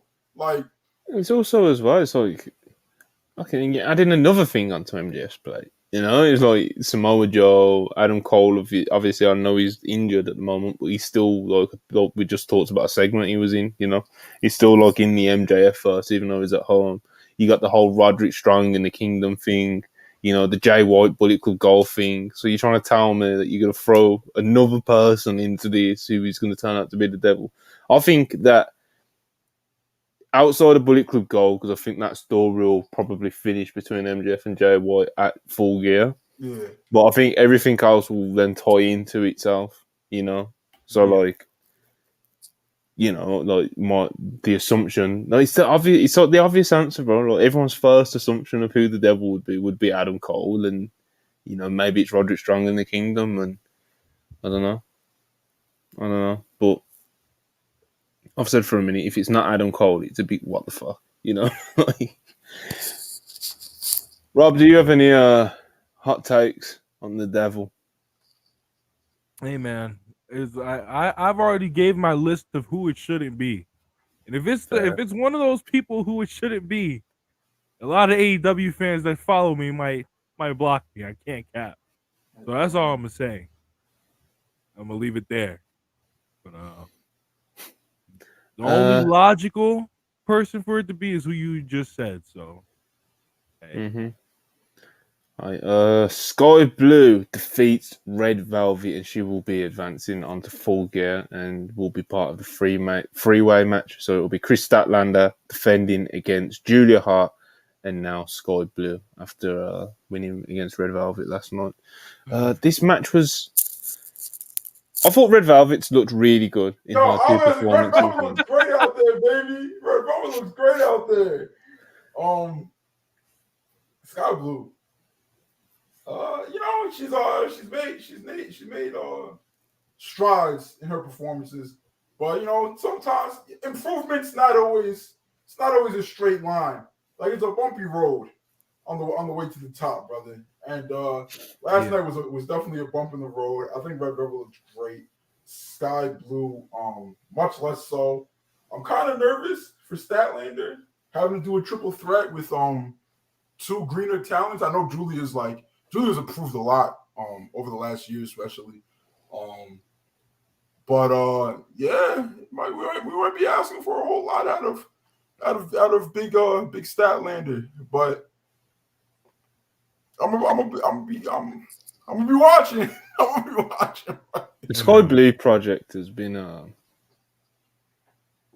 interesting. Hey man, because I think the matches have bro. been, If I said to you guys now, yeah, Sky Blue has wrestled more than anybody else in women's division on TV for AEW this year. Like, I don't know that's true or not. You know, it could be true, but like, right. It sounds right. You know, like, she wrestles a lot. You know, bro. She faced like Ruby twice on Rampage in 1 month or 2 months. So, bro, she wrestles a lot on TV. Like, AEW put her out there a lot. She gets a lot of opportunity. You know, and like I said, interesting. You know, of course, like, you want to develop your talents and give them reps and stuff like that. But I just think that, like I said, like, the amount that she's been used, you know, and it's like, you can say that this person should be pushed ahead of her or whatever, but it's just, I don't know, they clearly, you know, really want this to work out, you know, judging off what they've done with her in 2023, you know, and like I also said, sometimes progress isn't always a straight line, you know, and I think I'll bring up all that to say, basically, I think for the amount she's wrestled and the amount of opportunity she's been given, I don't really think she's really improved as much as some others may have, or even as much as you may have expected she would with the amount of time she's been given. She's still doing indie dates and stuff like that. And respect to her, you know, she puts the reps in and she wants to get better and stuff like that. But, you know, there's other women on the roster that maybe others would want to see and stuff like that. But I don't know. I definitely want to. I'd be very, very, very disappointed if after these 3 showings, that Red Velvet just disappears. I think we should build towards something during this next pay-per-view cycle for her. I'm not saying she needs gold right away, but I think if she stays on this track of solid performances, good reactions when her music hits, all of that, like, why not give her a pay-per-view match? Like, why can't she be at World's End in December? Yeah, she can definitely. I think her performances so far have absolutely trended in a direction where that could absolutely be a conversation worth having if you Tony Khan and the guys, because she's looked great these 2 performances. Our friend Chance in the chat said, if Red Velvet was in Sky Blue's spot, we'd be having a different discussion. So I don't know if that applies to last night, but if it does apply to last night, it's like, no, because we're talking about the match, like the match itself. Like, I just did not think Sky Blue looked great at all. And even if she won or lost, it would be the same kind of conversation, because breaking down the match. I thought Red Velvet looked really good, Sky Blue not so good. And with how much Sky Blue wrestles, you kind of expect her to be the better half of this match, Like, I don't know, man. Right, you don't expect Red Velvet, who just came off of a 9-month like injury and then rehab and then getting back into the ring. You don't expect her to really be having to lead and have a better performance out of the woman who wrestles every week, maybe sometimes twice a week. When I watch Sky Blue wrestle, I still feel like I'm watching like not to go full extreme and say it's like one of the fresher ones, but like it almost feels like she's like one of the NXT projects, Yeah. I don't want to she's still kind of doing, like, and it's just like I said, not the complete, like, not the people in the breakout tournament. I mean, like someone like a fucking Kiana James who's like all right, but still progressing along, not exactly at a rapid rate, but she is slowly getting better, I guess, But yeah, man, still some way to go, I guess. I don't know what the end game is at Sky. I don't watch Sky Blue over the course. Like, we've watched her a lot over this year, 2023. Like, I don't get the vibe of like, she should be a TBS champion in 2024, or that's a world champion one day. Like, I don't get that vibe whatsoever. Yeah, I don't get that vibe. Like, no, her. Like, I see with Roxanne. I barely watch her, but like I've seen maybe like 3 or 4 Roxanne matches in WWE, and I'm like, yeah, she's gonna probably main event WrestleMania one day. Like, she's got it. She's trying to get like this character stuff down. You know what I mean? But bell to bell, she's got it. She's leading matches. Seen her wrestle Natty Neidhart. Look better than her out there, Monty. She was looking better than her out there. So yeah, like she's that's something. Like, you want to talk about a young talent who's got it. Like Roxy's got it, but Sky. Hopefully she gets there. I'm rooting for her. I'm rooting for you, Sky. I hope you prove us all wrong. I hope we look like idiots one day. But yeah, man. You know what I think it is? Everybody has great progression rate, and everybody is doing great until they run into that big, tall, black lore wall. That's what I feel like Sky Blue is running into. It's the this shit does suck. Because just like, whether you're a fan of Sky Blue or not, who is asking to see her work heel and put heat on Red Velvet? That definitely is a factor asking for that, bro? Like, I think, yeah. Like, who's asking for Sky Blue heat segments? Like that. Yeah, I definitely think that's a factor of it. Like, especially when we was talking about the match, that is definitely worth noting. Like, yeah, Red Velvet's performance was great and everything. It's like, yeah, Sky Blue didn't look far from her best AEW performance, but as well, her working like a heel as well just isn't. It's not a good fit from what we've seen so far. I don't know, man. I don't know. But yeah. Obviously, not okay. I said hopefully Sky Blue can prove us wrong or some shit. Rob talking about in the chat? Kenny King free, Beatdown Clan back. Kenny King got fired from Impact, Rob. Yeah, no, he requested his release and he got it. Good for him, man. It's always good when like companies actually like grant releases that are requested. They don't keep people, so good for him. I wonder what he's gonna do. Is ROH calling? Is ROH calling Kenny King? Mate, bro, it's, Shane Taylor Promotions? Let's stop. I was like, all right, relax. Come on, man. You see what they did to Lee Moriarty. Bro, that brother is in witness protection. You want to talk about a talent that maybe didn't get to where you projected. I don't think anybody would have thought, like, 2 years after Lee Moriarty had a singles match with CM Punk, that he'd be in Shane Taylor Promotions in Ring of Honor. Yeah, it's been a journey, brother. I don't think anybody thought that was what was going to go down. We got a Miro vignette. He was talking about his wife, CJ Perry. He's got an upcoming match with Daniel Garcia this weekend.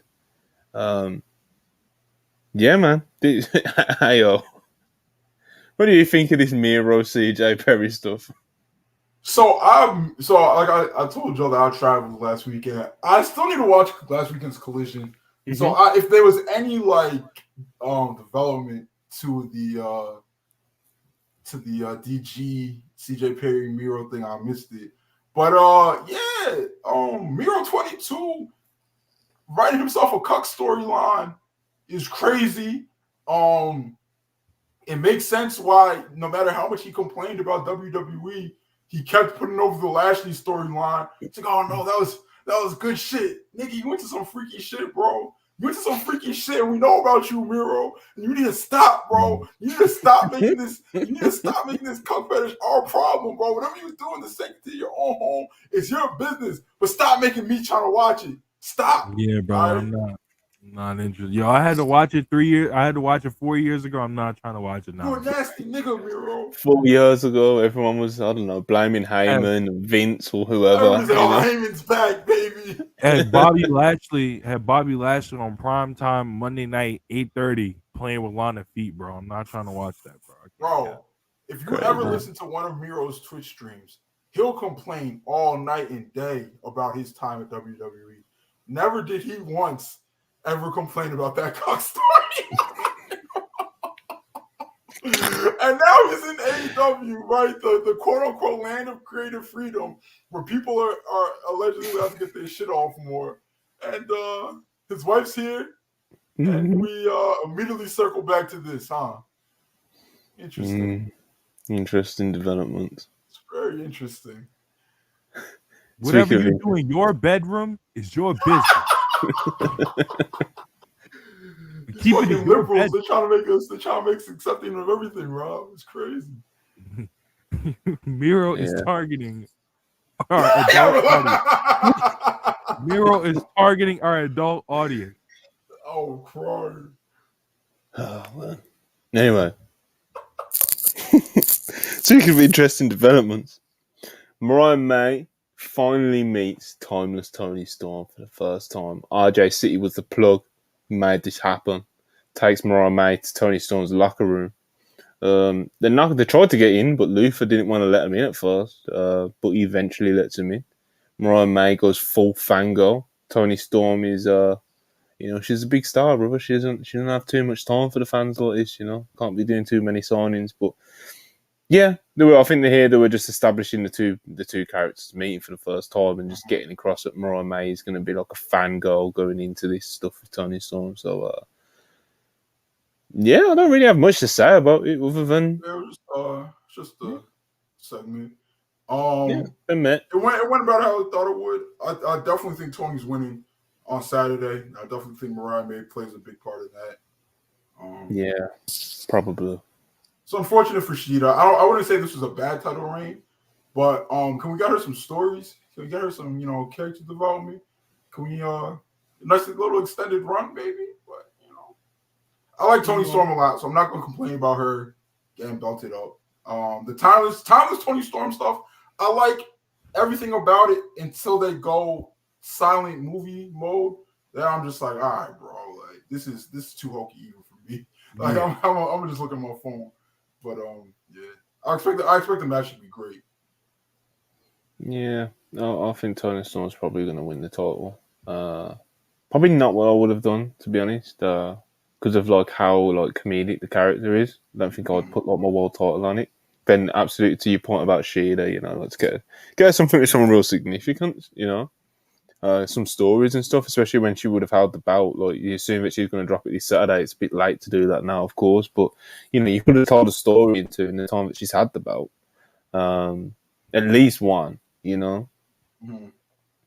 But yeah, I think I said it on the podcast with you and Charlie last week. With Shida, it's always interesting to look at as a character because she hasn't really had much chance to show much depth to a character in AEW, which is interesting to say because she's held the world title 3 times. And we barely know anything about her character wise. You ask about her, what can you say other than like, oh, she's an ass kicker, like she just kicks ass. Like that's all you can really say about Shida, bro. Like, and it's not like she speaks great English. Like you hear her talk, even her promos, bro. Like her promos are fine.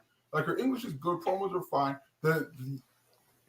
They could tell a story with it. They're just like, let's not. Yeah. I don't know. Hopefully, because Tony Khan, because all the reports and rumors and whispers that even what we hear, it's like Tony Khan is like fucking into this Tony Storm, Mariah May story that he's about to tell. So hopefully it's not. Hopefully he uses that as a catalyst to get the division hot. You know, so like, for example, if you've got something like that, but you're putting a lot of focus and time and you're genuinely showing a lot of enthusiasm, booking it and stuff, that'll probably come across on screen. Throw a good Chris Statlander feud in there and push somebody like a Willow Nightingale all at the same time, and people will be talking about your division very differently, probably. Bring back Thunder Rosa, do something interesting with her, you know. No, come on, Rob. Being spiteful. What happened, bro? You're a piece of shit, man. Hey, man. Hey, big fan of Thunder Rosa's. What she got going on right now. This is, you know, let's cleanse the podcast, you know. Some super chats. Showtime Spurs, $10. Appreciate you as always. He was in the IWGP title storyline and then the trios tournament. I'd hardly call that nothing, to be honest. I just think the Punk stuff leaves a dark cloud over everyone who was involved in that time. The IWGP title storyline, if you're talking about that Forbidden Door shit, like, come on, bro. That's not a real story. That's not a real storyline. Yeah, if you want to say they told a story there, the story was between Adam Cole and Jay White. Like, Hangman, like, what did it, like, I can't remember a word Hangman said during that feud. I can't, bro. And I love Hangman to death. What was the other one? And then the trios tournament. Yeah. And I was excited for the trios tournament thing, but weren't they in the Rampage bracket? I feel like I was really busy during that, and I wasn't watching Rampage weekly at that time.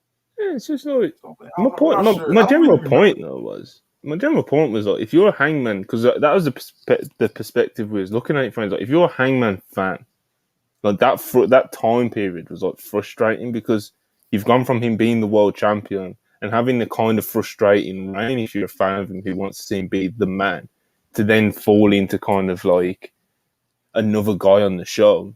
Well, not a mid-carder or anything, but he wasn't used the way that his fans wanted him to be used, you know.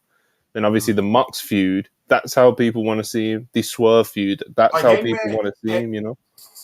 Ibu said like the way that WWE uses Cody Rhodes as like just the like never say die superhero Superman face, like his music hits, your ass is gonna get kicked, but like in a good guy way that we can cheer for. Like that's how Adam Page should be used, and he is used as that at points. And when he does it, he knocks it out of the park. And then TK's all there's just like, all right, now let's shuffle you back over here. We got some, tofu promos to get through. Yeah, something like that. But yeah, that was the only perspective we was looking at from, like being a fan of Hangman. It's been very frustrating at times, you know. Manson 84 199, appreciate you. Where is Danhausen? He was supposed to return. Yeah, he was meant to have like some sort of segment on Halloween week, I think it was, and that got pulled, I believe. WrestlePurists has a scoop on that. Well, I don't know if WrestlePurists does, but Purist has a scoop on that we will be dropping. If you follow the Purist page, we'll give you the directions for what you need to do for that scoop to drop, and I'll put it out there. I'll tell y'all why that got pulled. I'll tell you why Danhausen isn't on TV. I'll tell you why his personal cameraman is on Twitter talking about he's not going to watch Dynamite anymore. I'll tell it all. I'll tell it all. That Pitbull $2. Woof woof. Joe Gacy on a roof move, yo. That was weird. I don't even know what was happening there, brother. I don't know what was happening. I missed that. I didn't see that clip. Weird. It was definitely it was definitely a King AO Twitter post. What would be like, what the fuck's going on over there? Catch that one, brother. What they got going on over there? Yeah, what the fuck, Monty? What you watching over there on Tuesday nights, bro? I would have got my shit on. Shout out Joe. I don't just like Joe Gacy. I just liked the what's that pervert name? Johnny Ace's version of Joe Gacy when he was overseeing things in NXT, but he was all right on the Indies from what I remember. Yeah, man. That Pitbull $5 appreciate you again. Sky Blue, my culture is not your costume. Burn that gear. Wait, what was the gear? The gear, Scooby Doo gear, bro. Oh, that Pitbull. That's funny. Feed that Pitbull, by the way. Yeah, of course. Don't forget. Wheelchairs and $5 appreciate it. Remember when the Outcast storyline was going on, they teased a Shida heel turn and they just dropped it. Yeah, that was what I mentioned last week when I was talking about, like, they haven't really shown much Shida depth. And, like, the closest they ever really got to it was, like, her being, like, frustrated and stuff in that angle. People are really into it. Like, whatever you want to say about that angle, like, whether it went on too long, whether it was any good or not, people were into it, and they just, like, didn't do anything with it. Yeah, she's, I think Shida, even when she's had the bout, she's been a victim of lack of focus, you know? Yeah. So, you know, it's, I don't know, man. Like, someone said in the chat, I can't remember who it was, but someone called her a 3-time transitional champ, and it's like, that is pretty much true, you know, which is a shame. No. You can't call her first reign transitional. Like, yes, we knew that she was holding DMG's belt for like 3 or 4 months. But 100%. Because the first round was good. She had a lot of good defensives, and it was very well remembered. But there was absolutely like, oh yeah, she's gonna lose this too. You know, we all knew like, she's holding DMG's belt right now, but we also knew that DMD was holding Thunder Rosa's belt. So, like, we knew Kenny Omega was holding Hangman's belt. Like,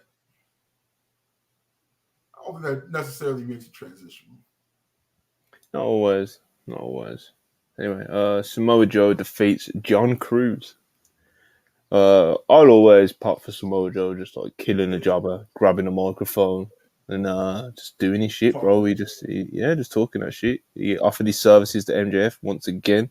MJF, of course, currently still without a partner for his tag team match at Full Gear, where he's going to defend the ROH tag titles against the Guns. So, listen, brother, Samoa Joe, you got to make that call, Maxwell. Make that call, brother. Make that call. You got to see Samoa Joe. Hey, man. Who knows how much longer we got with Joe? Who knows how many more years we got? And he's still doing it at a main event level. You say he's not what he was in 2007. But who is? You know what I mean? Who is? Always happy to see Joe. Always happy to see him squash a jobber. I think Max has to make that call. That's where the story's at. Joe's the last one standing. So we'll see. My thing is just like they made him put down the TV title. And now he's going to pick up the tag title. Like, he's not going to officially become the champ, but he's just going to be a placeholder for Adam Cole, which is like, bro, you're defending ROH belts now. Yeah. You said you wouldn't, like 2 weeks ago. Yeah, a lot of people brought that up at the time. Bro, let's be honest. Like, a lot of people were not, putting over that angle promo where Joe, he relinquishes the belt because, of course, a lot of people were very right to point out, well, hold on, MJF is literally an ROH champion himself. So, like, what are we doing here? It would have made just a lot more sense if Bullet Club Gold, for whatever reason, decided that it would be best for business if Joe lost his belt and they interfered. And then you just make this whole enemy of my enemy is my friend thing between Joe and Max, and then Joe, while standing next to Max, is like, bro, I want that belt too. Like, the storytelling stuff's not hard, but some people gotta make it hard.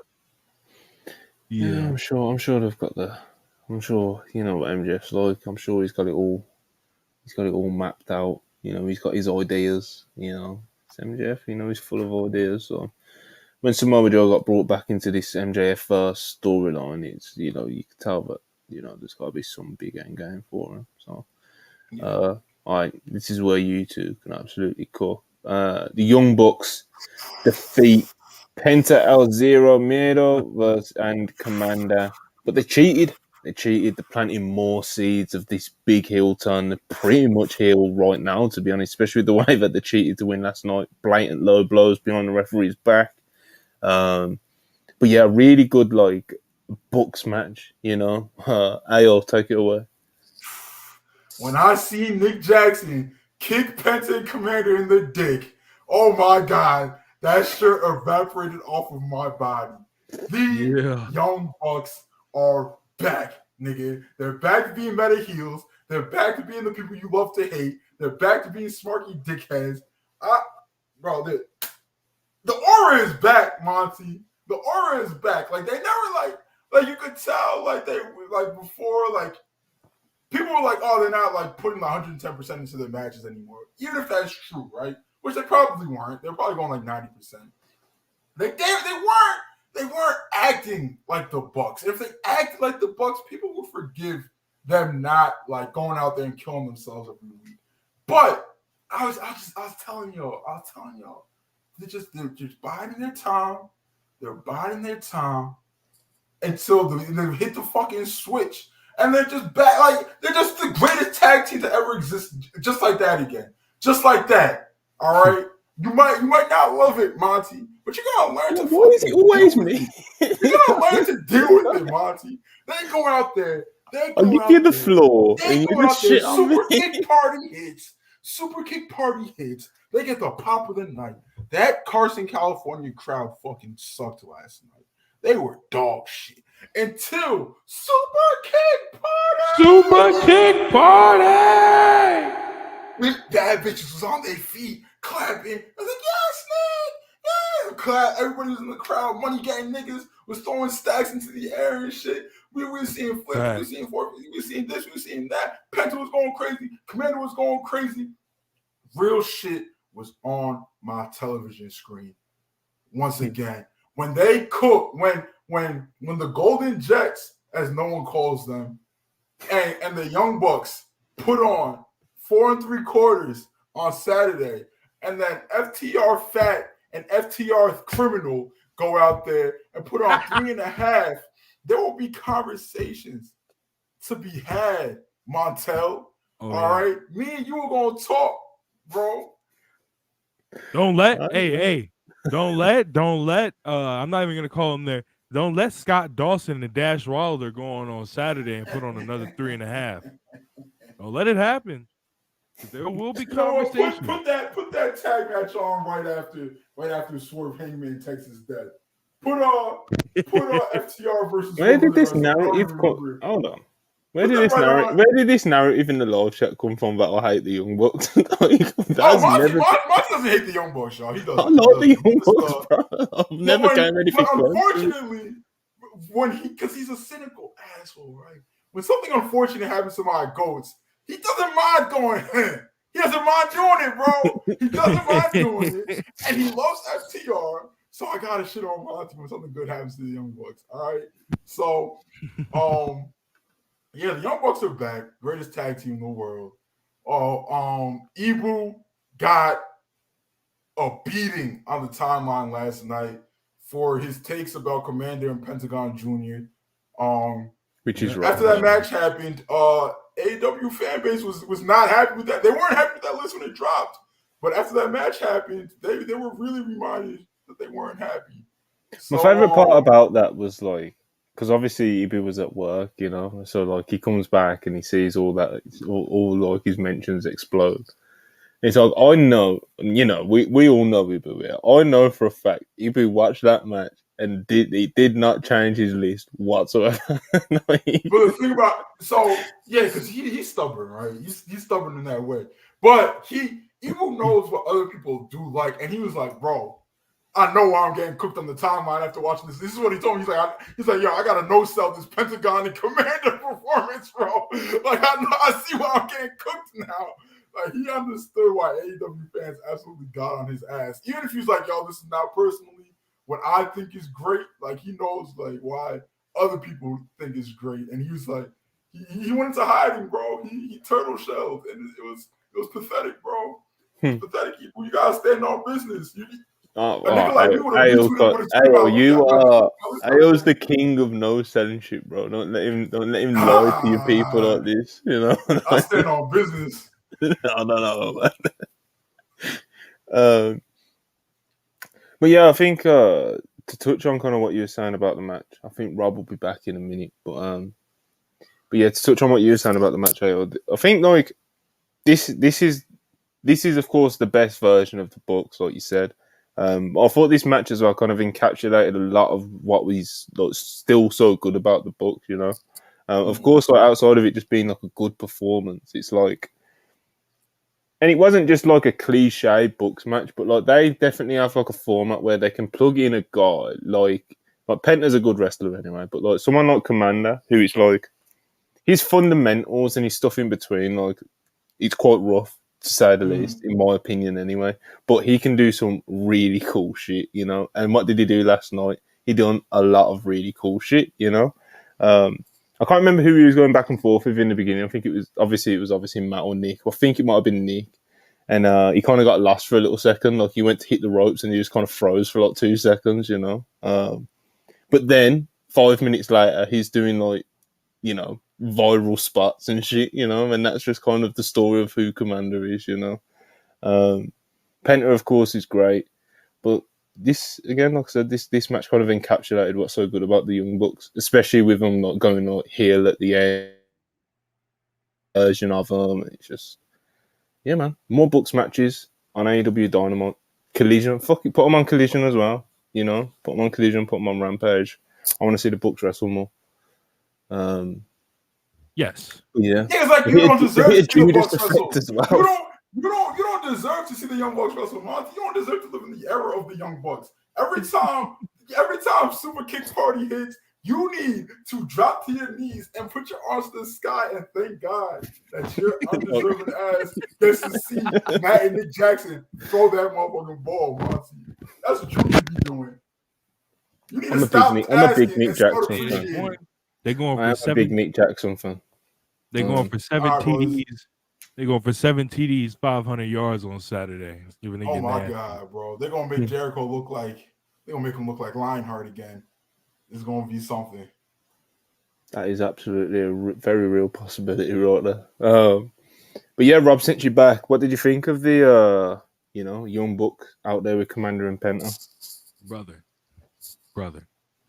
When I seen those Canadian destroyers, brother. Oh my God. They reignited the fire, brother. It was trying to troll us all week, talking about that. Oh no, I don't think the Young Bucks got it no more. And then the Young Bucks said, "We pussy," and they started doing neck bumps again. They started doing their old moveset again. As soon as I said it too. I said, "Pop a buck in that crowd. We might get a 4 3/4." We didn't though, but it's still a 4.5. So, hold. It's about Canadian Destroyer better. It's about the Canadian Destroyer better. You know, Rob, you know what's going to be even better than the 4 3/4 that the Young Bucks drop on Saturday? What's up? You know what's going to be even better than the 3.5 that FTR drops on Saturday? What's up? That when Montel having to draft a Young Bucks Wrestler of the Week tweet. Oh my God! It will move mountains, bro. Again, like I said, I like the Young Bucks. Cry. That Monty having to draft that tweet. He wants me to be mad. The clouds nasty, brother. The heavens will sing. When he has to find a picture where Matt Jackson looks good in, Monty's just like, oh God damn it! Like, he's just gonna be so mad. You're gonna be so what are you doing to your mic, bro? Yeah, Rob's over there humping his mic, bro. I didn't do anything. Oh, right, whatever, man. But I like the Young Bucks, man. I like the Young Bucks. You'll get enough satisfaction out of Ibu's reaction, bro. You know. But if Young Bucks win WrestlePurists Wrestler of the Week next week, yeah, not for this week that they're having right now, if they have like a great match on Saturday, which we are pretty sure that they probably will. Ibu is absolutely going to message like the WrestlePurists Worldwide chat and be like, my pussy hurts. Hey, Scott Dawson, Dash Wilder. I need to see a 4, brother, or it's gonna get nasty. FTR in the Fatal 4-Way tag, aren't Yeah. Yeah, that could be really good. You know what happened the last time FTR were in the Fatal 4-Way tag on pay-per-view? You don't remember, and you're a huge FTR fan. That's a problem. The Forbidden Door match, that shit stunk.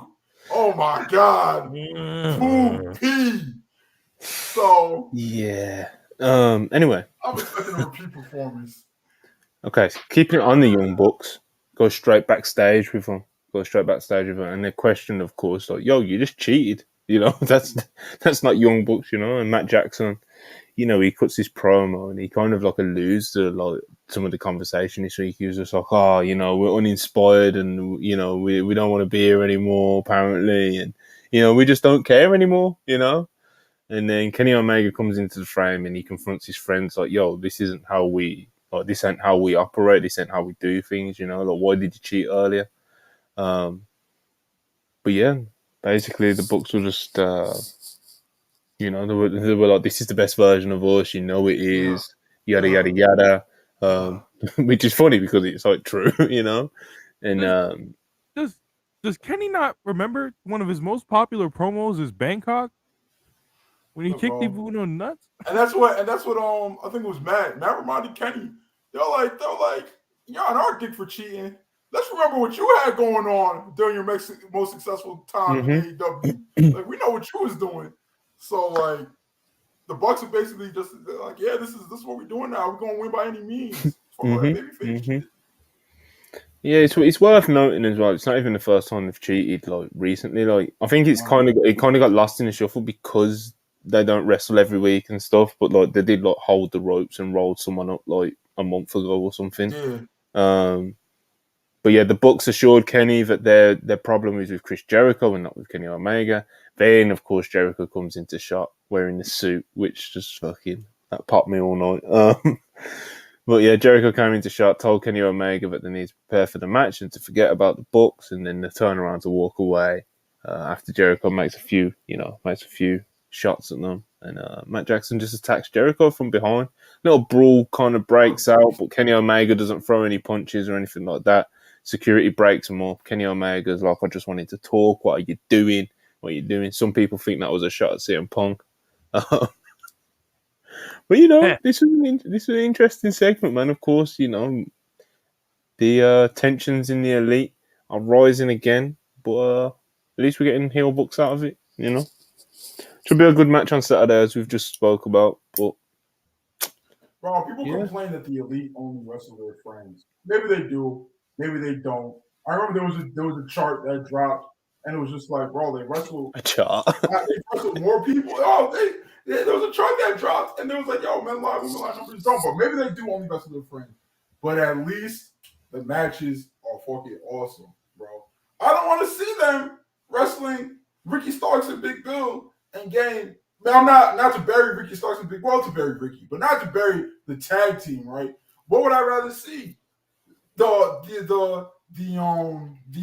the narrative that they only wrestle their friends continue and potentially get a 5-star tag, or see them wrestle Ricky Starks and Big Bill and we see like 3 quarters, a 4-star match, and we call it a day. Well, at least they wrestle somebody else. Like, who cares? Like, why do you care about this? Like, who cares what fuck, bro? Is it just it's important like who those people are who are. You know, like, obviously the Young Bucks have the people that, you know, people associate with them in their circle, in the locker room, whatever. And yeah, they do wrestle with them a lot. But if you do want to step out of that circle, which, you know, every wrestler should be wrestling with everyone, you know. But, like, you got to make the names worthwhile, you know. Yeah. And it's just like, another thing is just like the Elite only work their friends was like, who are these big names in AEW that we just haven't seen the Elite wrestle yet? Like, who are these big names?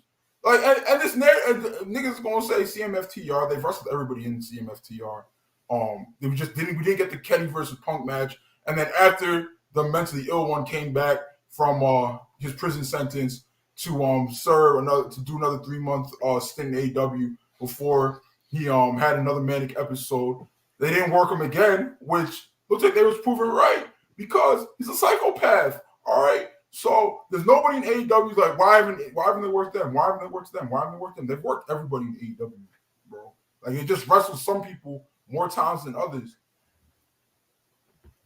Yeah, there's been. I think it's more like the repeat matches, you know. Anyway, but like I said, some seeds were planted here. The Bucks are basically heels at this point, you know. So yeah, the match on Saturday will be interesting to see how it goes, you know. The Gun Club, they had a squash match. Then they cut a promo on MJF. We got a Wardlow vignette, which has been similar to the ones that we've been seeing recently, where basically MJF, he's got to count his days, brother. But then the devil flashed up at the end as well. So who knows what all that means. Okay, the main event match of the show wasn't quite the last segment of the show, but the main event match of the show was the what's the name? What was it? There you go. Kenny Omega, Kota Ibushi, Chris Jericho, and Paul White defeat Konosuke Takeshita, Cole Fletcher, Powerhouse Hobbs, and Brian Cage. Chaotic match as expected. A lot of clippable spots and stuff like that. Of course, the babyface got the win, but one of the big notes I took away from this, other than Paul White taking a great bump, which popped me, I thought his usage was very minimal, and which means it was perfect. I thought it was perfect. But we all know, we've all been worried. We've been worried all week. We spoke about it on a few podcasts. Been quite worried about the way Paul White's been moving. Don't think he can do much, and he didn't do much. He chokeslammed Cole Fletcher for a table off the stage, and then got murdered by Powerhouse Hobbs and took a hell of a bump, you know. So I really like how they did that too, right? Because they really like everybody remembers the Big Show, right? Like his level of being pushed in WWE obviously varied. Like he went from world beater to guy who's just whoever the fuck. But like they established him as a huge guy that would murder someone. Like right when the match started, killed Kyle Fletcher, chokeslam off the stage. So it's just like, how are the heels supposed to deal with this? And then Powerhouse Hobbs, like, don't even worry about it. And he merged him with that bump on the limo. Like that was awesome. Like we were talking about it me and Monty were talking about it backstage, or it was earlier today, but that's something that's gonna be in Powerhouse Hobbs's like career highlight list, like career playlist. Like him throwing Big Show like a child onto that car, right? Like we're gonna remember that. People are gonna remember that forever when thinking about Powerhouse Hobbs, and that's why you put someone like the Big Show in this match. Did I like that the Big Show was announced for this match? No, but like I think that was more of a pessimism of AEW overall. Like if I thought the product was in a better place at the time when that was announced, I would have given it a lot more leeway. But he was used perfectly in this match. I really liked what he did. I really liked how he was used. Yeah, so I mean, absolutely got something out of it. Like you said, people remember that spot for Hobbs for a long time, and that was kind of like one of my big takeaways. That probably the only point that I'll throw out there that I have about this match is that like Hobbs looked like the Terminator out there, bro. Until they tied him up, like he was fucking murdering people. He was like what AO said about Paul White being like, shit, how are we going to stop this guy? He very much got to that point with Hobbs because anytime he was in the ring with someone, he ran him over, bro. It was crazy. So yeah, I liked how Hobbs was portrayed in this, and the match, of course, was a lot of fun, man. There was a lot, like I said, a lot of clippable spots and stuff like that, and it kind of delivered pretty much as expected. The only thing I was kind of worried about was the Paul White usage, which, as we said, was pretty much perfect. But yeah, Ayo, what did you think of the match more as a whole? I mean, it definitely got messy in some spots. Like it wasn't the most clean match. I don't think they went out there thinking it was going to be. I don't think fans should have expected that either. There was a bunch of huge spots. Loved them all. Kota, we spoke on Abushi earlier. Obviously, he's not the Kota Ibushi of old, but he did a lot of stuff that popped me, bro. Those neck bumps popped me huge. Brian Cage came off, even though he got pinned in the end. He came off looking really well. I think when he goes out there and he as the second command or whatever of the Mogul Embassy, or like the second guy in the group, I think he always has a good showing. I think it really helps put the stable over like a real threat because just like you have got like obviously you got Swerve on top, but like Brian Cage is no joke. Oh, try to take out Kenny Omega yesterday with that bump that he gave him and shit. I really enjoyed the match. I really, really enjoyed the match. It over delivered in like I did not think they were gonna go out there and try to do all that. Like I was not expecting a jumping pile driver into steel chairs, bro. Like I was like that's not what I thought. The brain buster on the bike. On a bike, bro. That's crazy.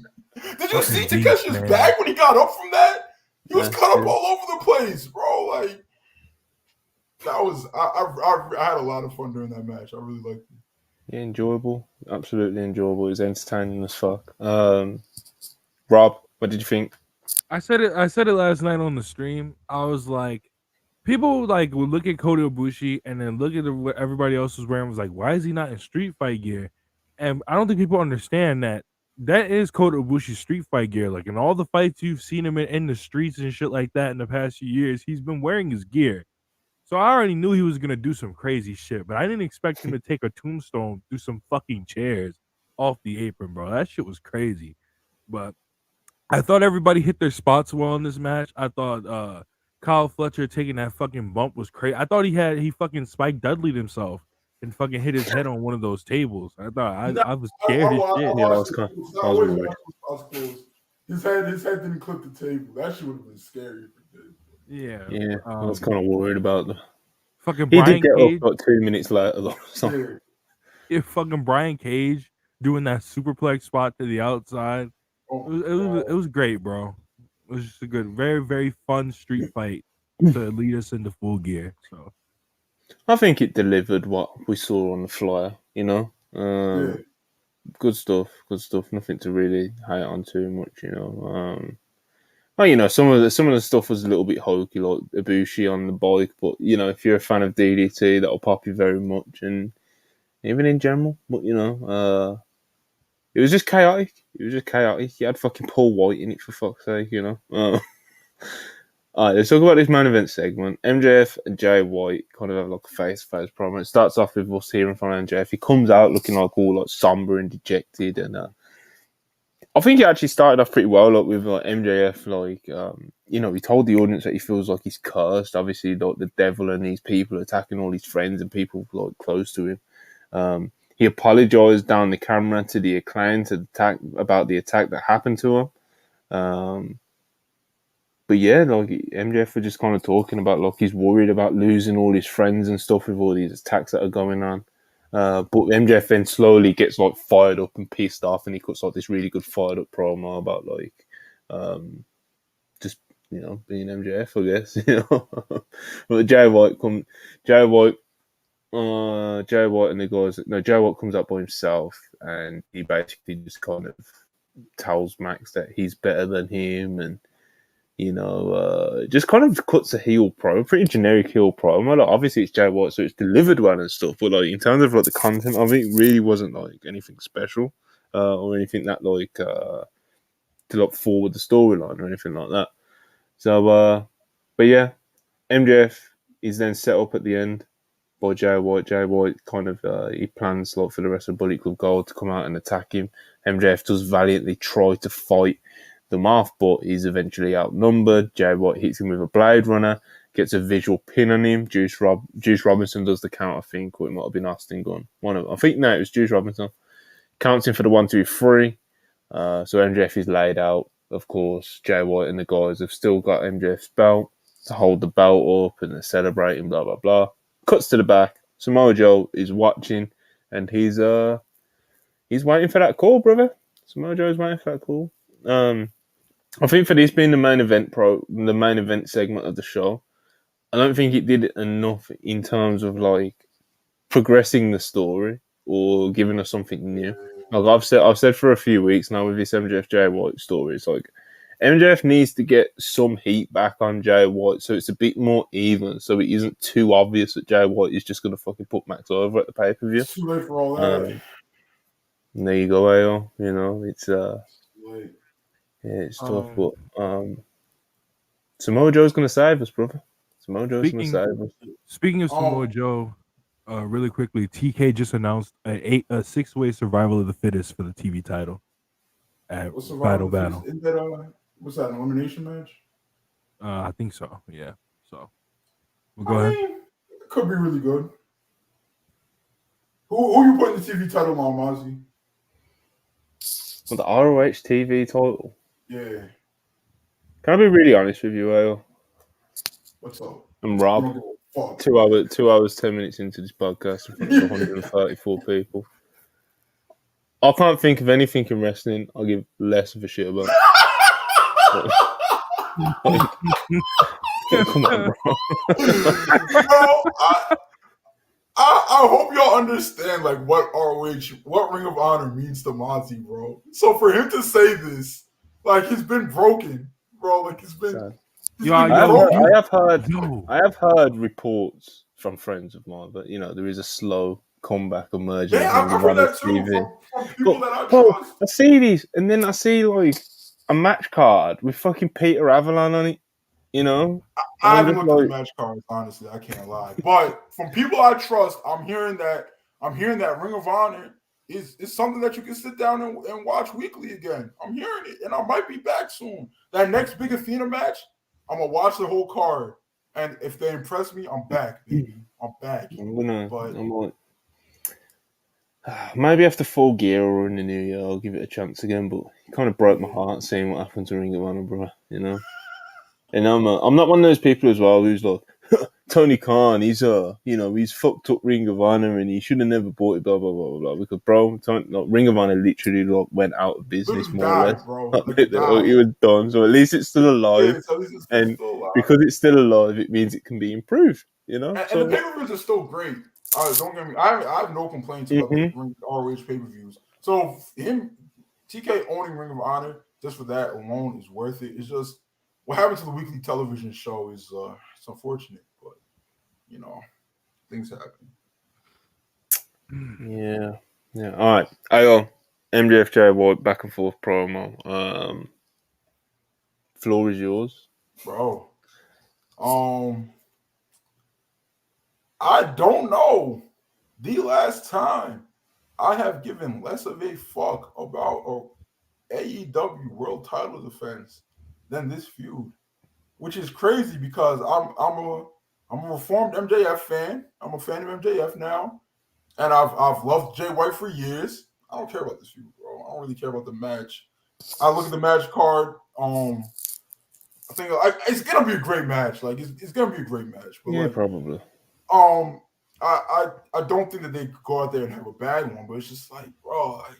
It's so obvious MJF's winning. The content of the feud, it started really slow with the comedy stuff and the tofu and a whole bunch of nonsense. And then when they picked it back up, try to be serious, like MJF is like pulling himself in a whole bunch of different directions too at the same time. There's like the Samoa Joe thing going on. I'm supposed to care about ROH tag team title defense at the same time with MJF, and it's definitely gonna be Joe against the Gun Club. Then we have like the devil stuff that's also lurking. And it's just like, bro, like, I don't give a fuck about this shit, bro. I really don't. Like I'm gonna be happy when both guys move on after this. They tried. I just don't care. Rob, how you feeling? Yo, Monty, I'm just gonna be quick. I want you to picture a scenario for me real quickly. Okay. Now imagine you got The Rock and you got Triple H, right? Top face, top heel. Now imagine Triple H takes The Rock's belt for a month, right? Now imagine the go home show to like Survivor Series. They're supposed to have a match.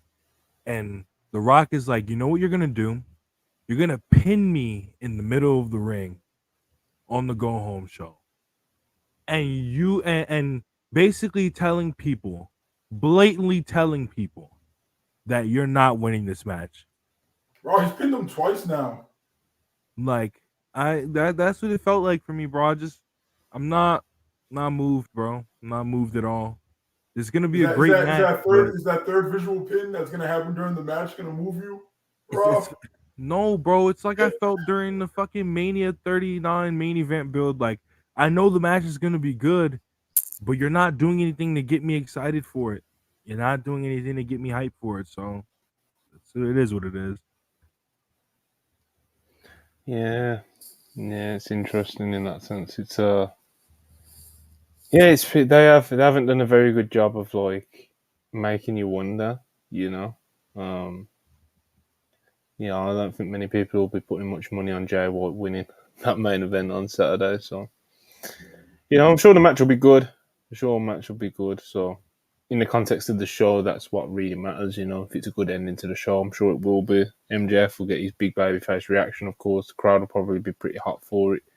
But yeah, man, it hasn't quite like hit the notes I wanted it to. Like I've said throughout, you know, like MJF, like should have just done it last night. You know, I would have had MJF probably like get his belt back. You know, Yeah, bro, at least get your belt back, bro. Like, do something to get your heat back. Like the momentum, when the momentum just goes so hard in the heels' way, like this, like nobody thinks they're gonna lose. Like even like, you know, I like the MJF versus Bryan Danielson feud. Like, even though MJF, the first thing that he told us when he got that belt is that this ain't gonna be a short ride. Like, y'all gonna be stuck with me for a while. And like 2 months in, he feuded with Bryan Danielson. Bryan Danielson made me believe, bro, that belt was his. Like, obviously, like all time in town, but greatest of all time, depending on who you ask. But like, I believed, bro. Like, I thought it was coming home. I thought it was coming home to the BCC, and it didn't, bro. And it was soul crushing, which was the point. And yeah, I don't believe Jay White. I don't believe it's coming home. Yep. Keyshawn just said it just now. MJF should have taken each member out one by one. It should have been Colton, then Austin, then Juice, and then finally it should have been MJF. Not MJF. It should have been Jay White. Not beating him in a match, but at least beating the shit out of him, taking his belt back. Yeah, getting some heat back, man. Get the heat back, man. MJF has got like no heat back whatsoever in this feud, like none. And him having these always tag belts, it's a detriment to his stories. It's not a plus. So let's get them belts off him. I don't think the Axe Boys are going to be the team to do it, but they should be probably. But what can you do? You know, listen, brother.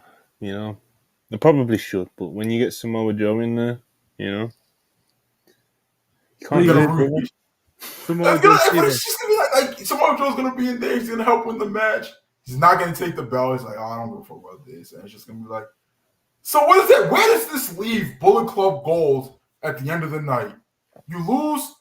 Your tag team loses to a makeshift tag team that doesn't even like each other, let alone not even like each other the day before. Don't even like each other currently. Just can they coexist storyline? Then your main eventer loses in the main event.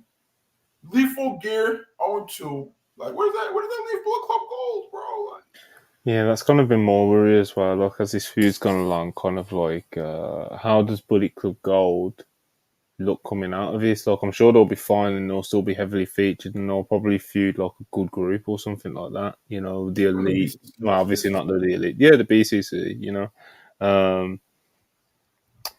But, you know, they're just going to come out of this big losers from the feeling of things. So, again, we'll see how it plays out. But I'm sure the matches will be good and stuff like that. So, you know, still looking forward to Full Gear. Oh, we'll do a few super chats. I'm not so sure that always tag team match is going to be any good.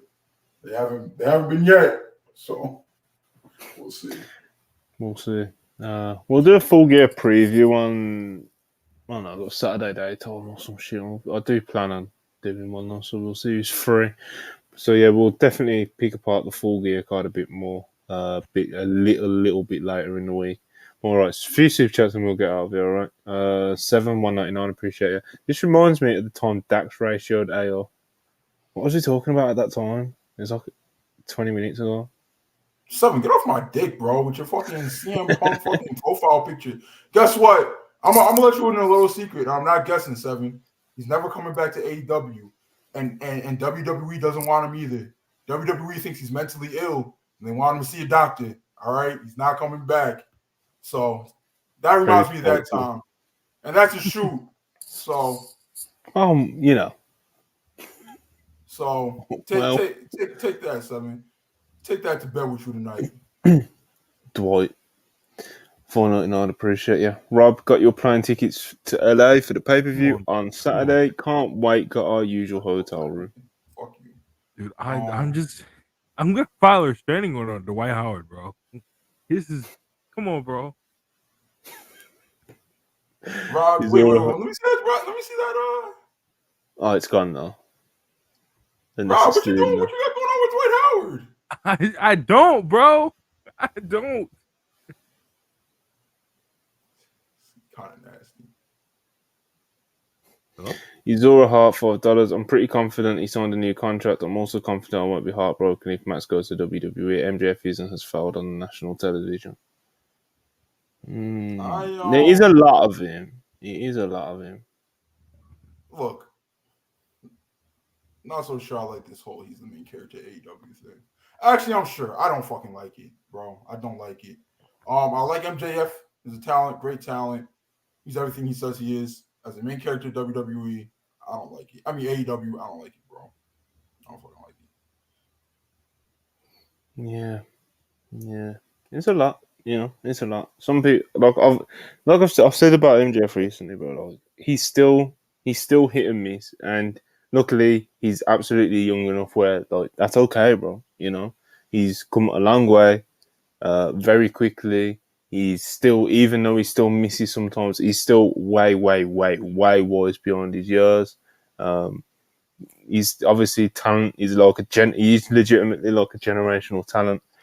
But he's not perfect yet. Do you know what I mean? Like, he's not the perfect top guy yet, and I'm sure he will grow into it. But right now, he's not hit and miss in general, but there is still some misses in there, throughout this year. So, we'll see how it all plays out with him and how he can tie up or continue this AEW World Title reign in the coming months. But let's get out of here, man. We've been well over 2 hours now, so. Tomorrow, me and Joe might do a little afternoon show as we normally do, so keep an eye out for that. It'll probably be around 1 p.m., 2 p.m. Eastern. AO mentioned at the top of the show, we have got an interview coming out tomorrow. In fact, AO, I'll leave it to you. If you want to reveal and do a plug announcement at the end of this podcast, you can do it. But if you want to keep it quiet, the people can wait, I'll leave the pop for Twitter. Okay. Yeah. All right. So I'm tweeting out the announcement, by the way. So just go ahead and send me over what needs to be on the tweet. I'm gonna tweet it out. All right. I gotta make the thumbnail and stuff as well. So that's what I'm gonna go off and do right now. But yeah, we've got a good interview coming out tomorrow ahead of AEW Full Gear. The only hint I'll give you guys is that it's an AEW talent that's on the card. So yeah, that narrows it down. One last super chat before we get out of here. Anjan PN $5, appreciate it. MJF's babyface reign is being booked like Seth's World Title reign. The only difference being that MJF's matches are good. Is he? I don't know anything about. Yeah, I don't know what you're cooking with that one. And I'll watch that. The matches are bad, bro. That match, oh my god! When I see him go out there with Shinsuke Nakamura. Yeah, that wasn't his greatest effort. Oh my god! Ricochet better. All right, let's wrap this up. Please like, subscribe. Appreciate the super chats as always, and not Dax. That's the only other clue you're getting. I'd interview Dax though. I'd interview Dax happily. Me and Ibu, Joe Hulbert, worldwide. I'd be a good episode. Keep that bullshit on worldwide, bro. Put that in a podcast or something. All right. Right, we'll be back tomorrow. WrestlePurists Live with myself and Joe Hulbert, depending on what news and stuff comes out, because if there isn't really anything out, we're just going to force a pod. But if we're not back tomorrow, we'll be back definitely on Saturday daytime to do like a Full Gear preview. We will be streaming on Twitch, SmackDown and Collision going head-to-head. So you might as well do a stream. We'll do a SmackDown Collision Rampage stream tomorrow. Join us on Twitch, 7:45. Link is in the bio. And we will also be, like Monty mentioned, the pre-show. I don't know if I'm going to be there for that, but I will be there for a Full Gear live stream on Twitch. I don't know what time Full Gear starts. So 15 minutes before whenever the pre-show starts, We'll be live on Twitch, probably 6:45 or something like that. So join us. They're a lot of fun. You get unhinged reactions like the ones me, Rob, and Marcus had yesterday when the Bucks was going crazy. So good stuff, good man. time. Yeah. Like, subscribe, thanks for the super chats. Hit us up on Twitter, hit us up on Twitch, hit us up on anything, But yeah, appreciate you guys for watching, and we will be back probably tomorrow. Peace. Yeah.